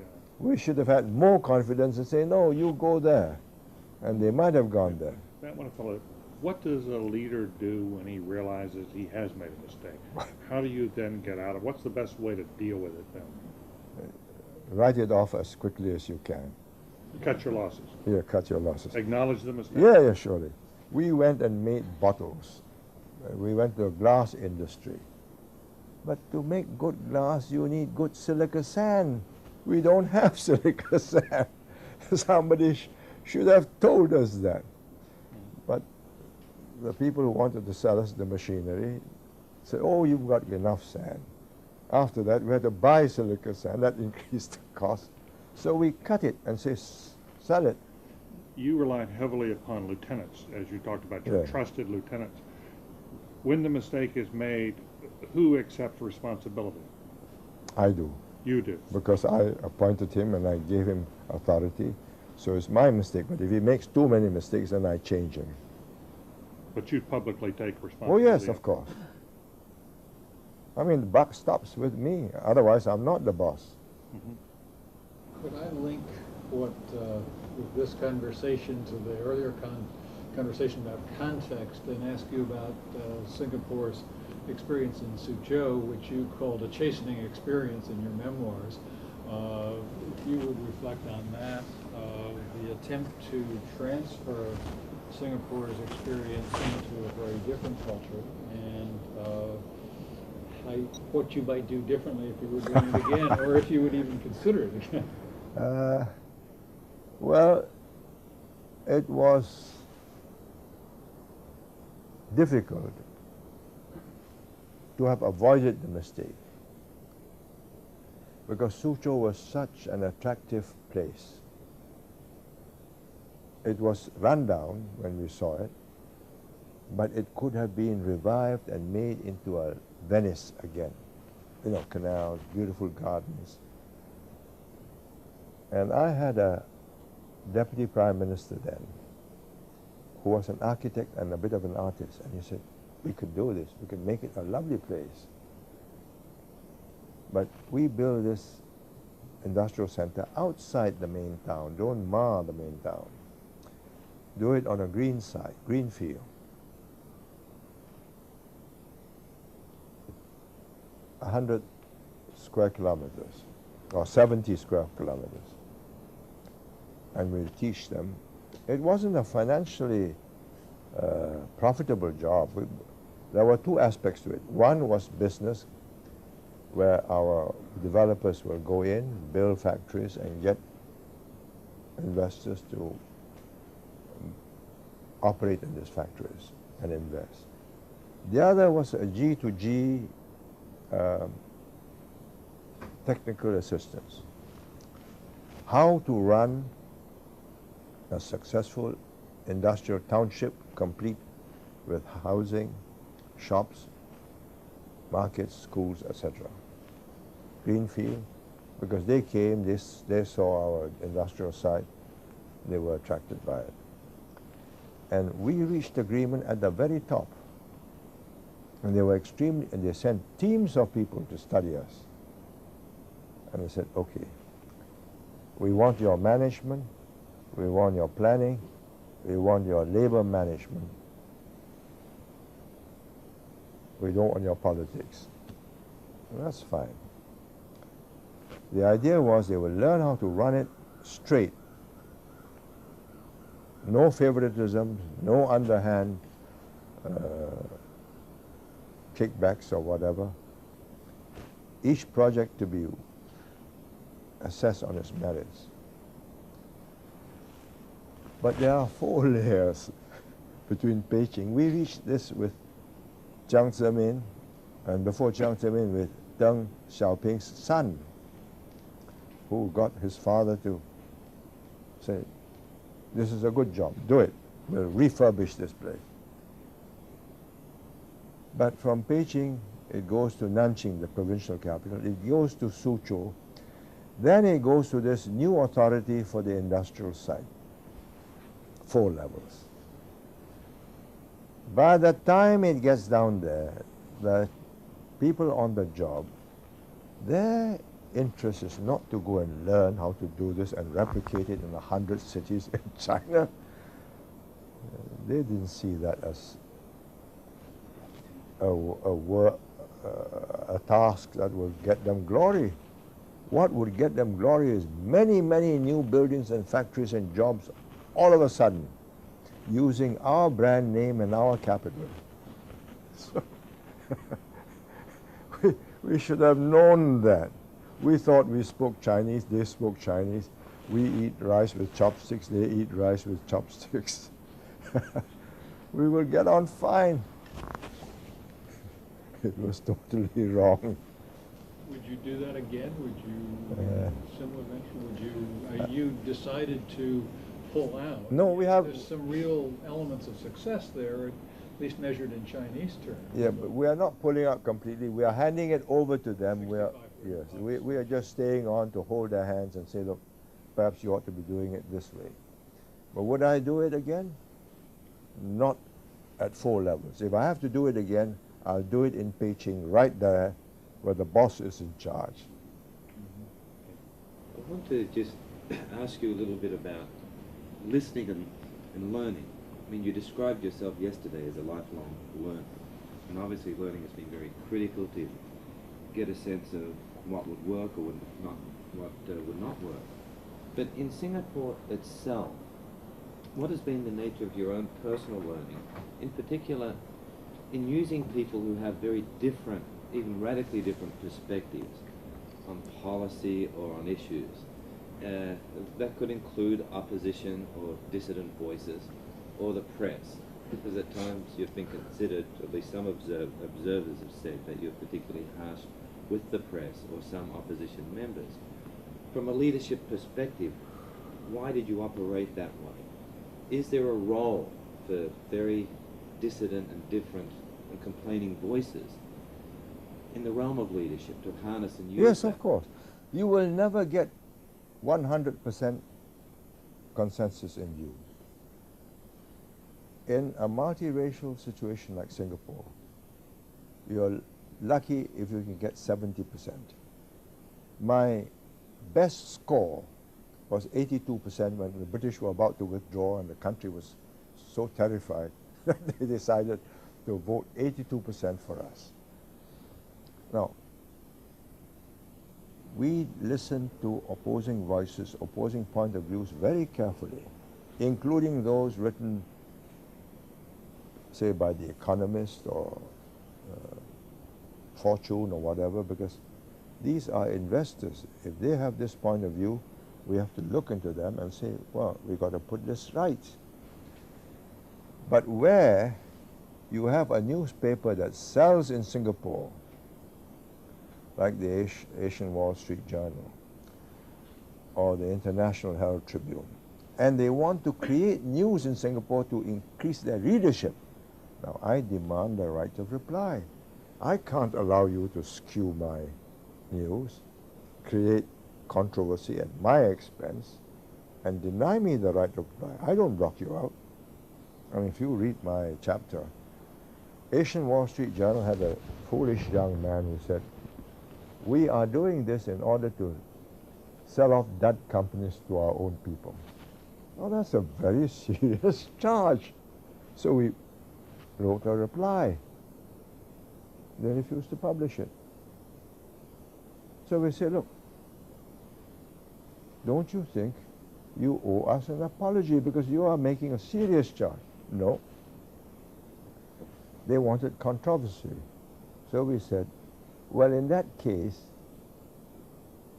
we are interested in truth, they said. I said, all right. You're not interested in selling your paper? No. Right. Then you sell your paper without advertisements and we'll let it through. They said, no, our advertisements go with our paper. So in other words, you want to sell your advertisement. Now print my reply. So that standoff stood for 2 months, and they decided they'll print our reply. So they are circulating. But because we are able to print our right of reply, all these clever stories twisting our tails have diminished. You've got to consider carefully whether or not we are capable of twigging your ears. You can twist our tails, we might twig your ears. So how important are these opposing voices? No, that's all right. That's useful. But it must be two-way, not one way, not you pontificating and telling me what a dud I am. Yeah. You talked about the importance of context and how Americanized a place like Taiwan is becoming and how the press is changing things. Would you advise the coming generation to handle the press and opposing voices differently? I think the position is changing so rapidly with the internet and broadband. They have to rethink their position. You know, there's so much rubbish on the internet. There's one site devoted to knocking me down. But it doesn't carry much credibility because it's not truthful. I believe, or at least this is now no longer my job. These are the computer-savvy generation that's got to solve this problem, internet-savvy. But I told them that I believe the critical factor for them now is credibility. That we must have our portals, our media,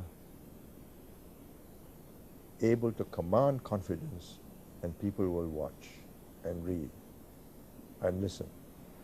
If you don't have credibility, you have lost the game, because nobody will be listening to you there.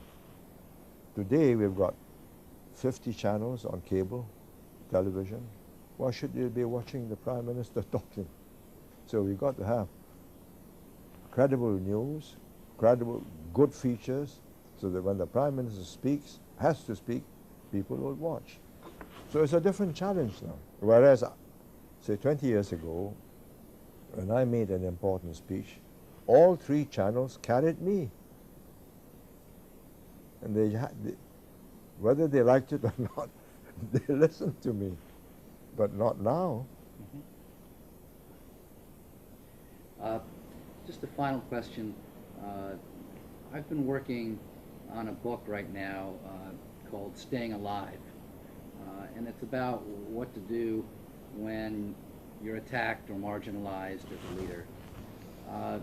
One of the aspects that intrigued me has to do with the management of despair.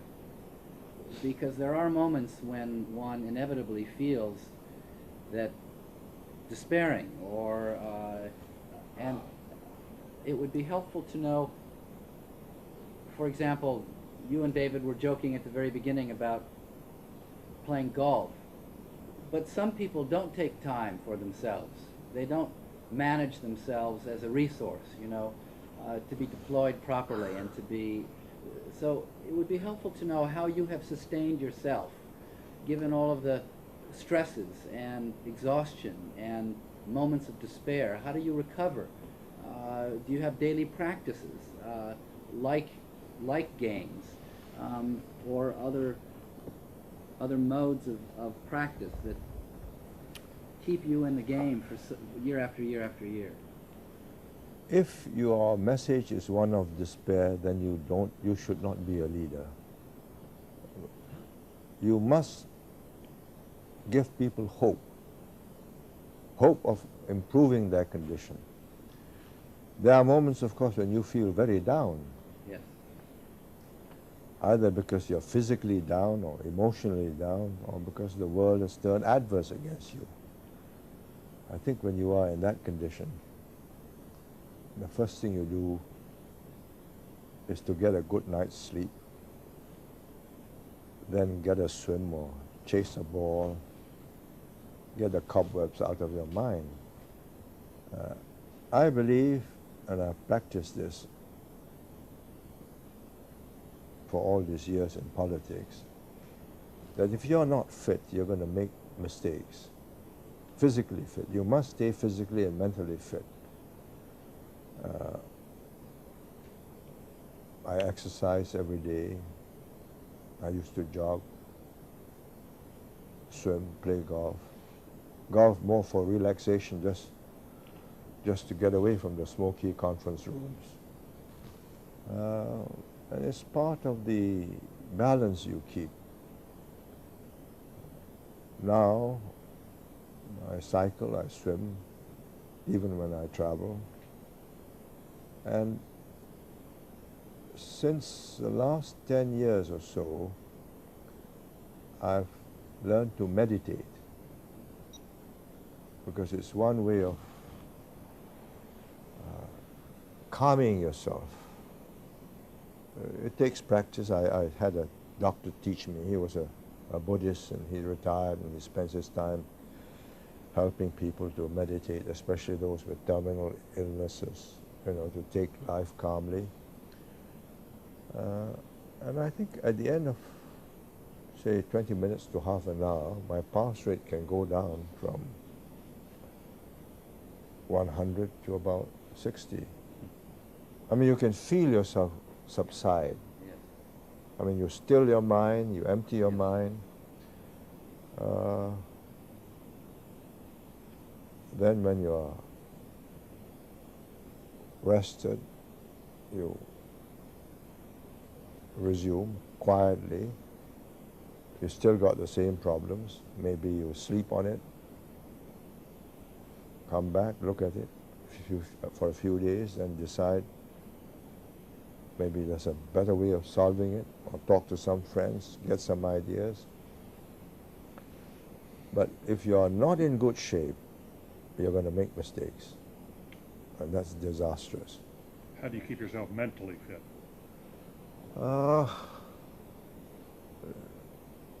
Well, my wife tells me I'm a bit of a workaholic. When I've had enough,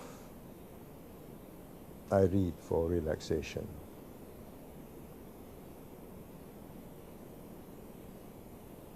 Because you can't just switch off and go to sleep. Or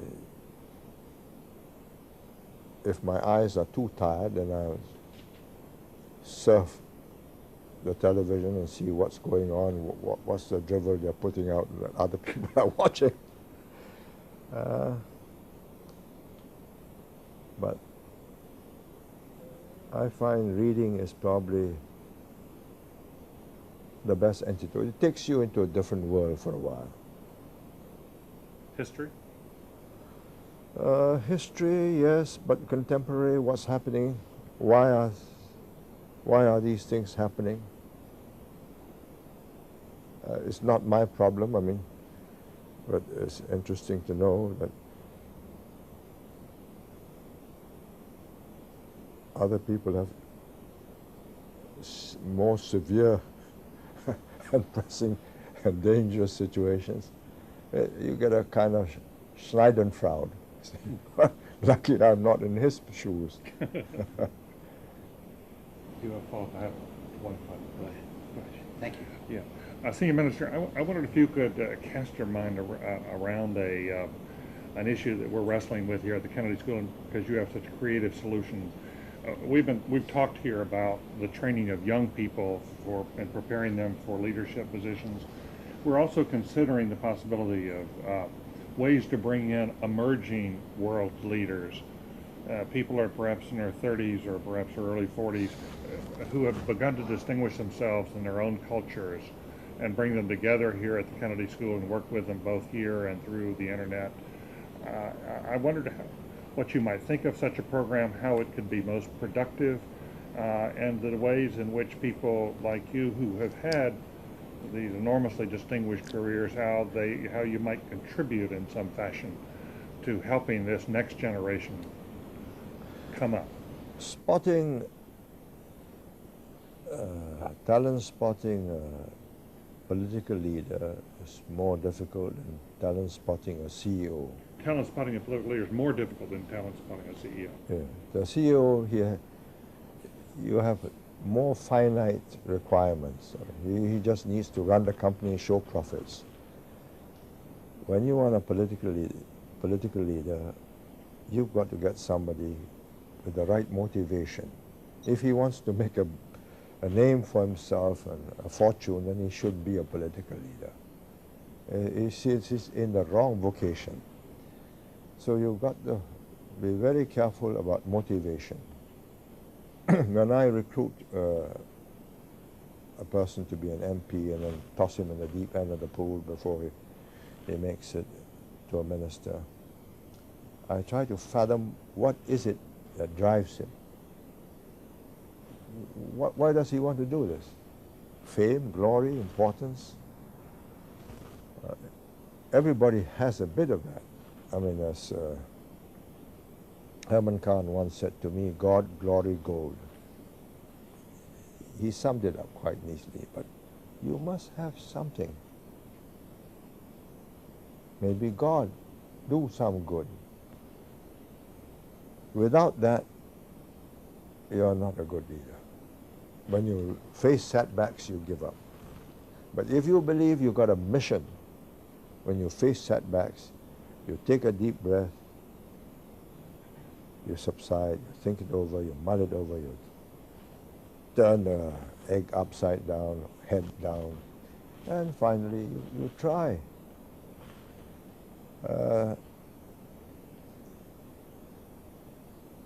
I couldn't have said that I could have picked those leaders when they were 18 or 19 or 20.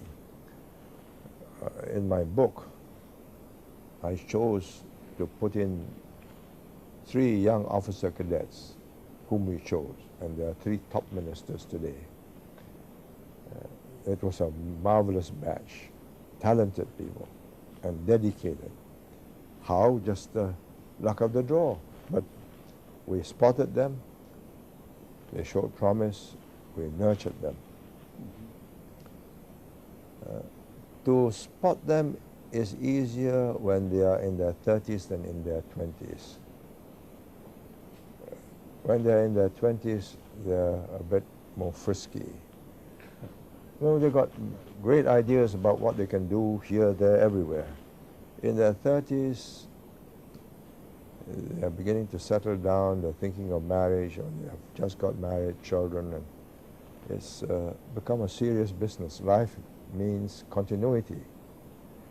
And that is the time which I like to pick them. If we were to, let's take your 3 ministers now who've moved in, they've shown that promise, they're fulfilling that promise. If we were to say to one of those ministers the first year, why don't you come join an emerging leaders program, and we will have people like you from, say, 20 other countries, and we would like to bring you together to work with you. What could we most productively and most constructively do to help that young minister fulfill his promise for Singapore?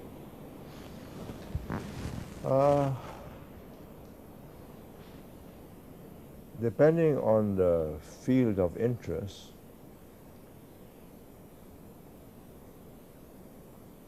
I think first to be able to network with good men here in Harvard whom they can reach and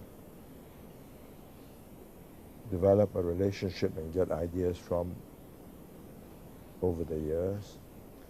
And 2, network with people who are likely to go into high places in their own countries and therefore have an easy relationship. Whether they're going to make good ministers or not really depends on their motivation. I mean, if they just want to be important people, that's not going to be helpful. They must want to achieve something. And in the case of Singapore, it must be want to make this very vulnerable nation less vulnerable, and in spite of its vulnerabilities and the problems in the region, to ensure its continued prosperity and growth and a secure future for the people. You must have that as your major motivation.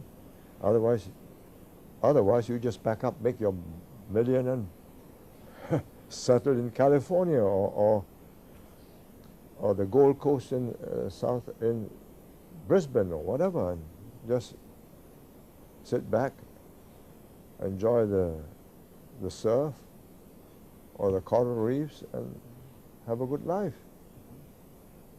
You must have that drive. Without that drive, you can't do the job. If we were to establish such a program, would you be willing to meet with these young leaders from around? Once in a while, if I'm coming to this part of the world, Can we yeah. send them to you?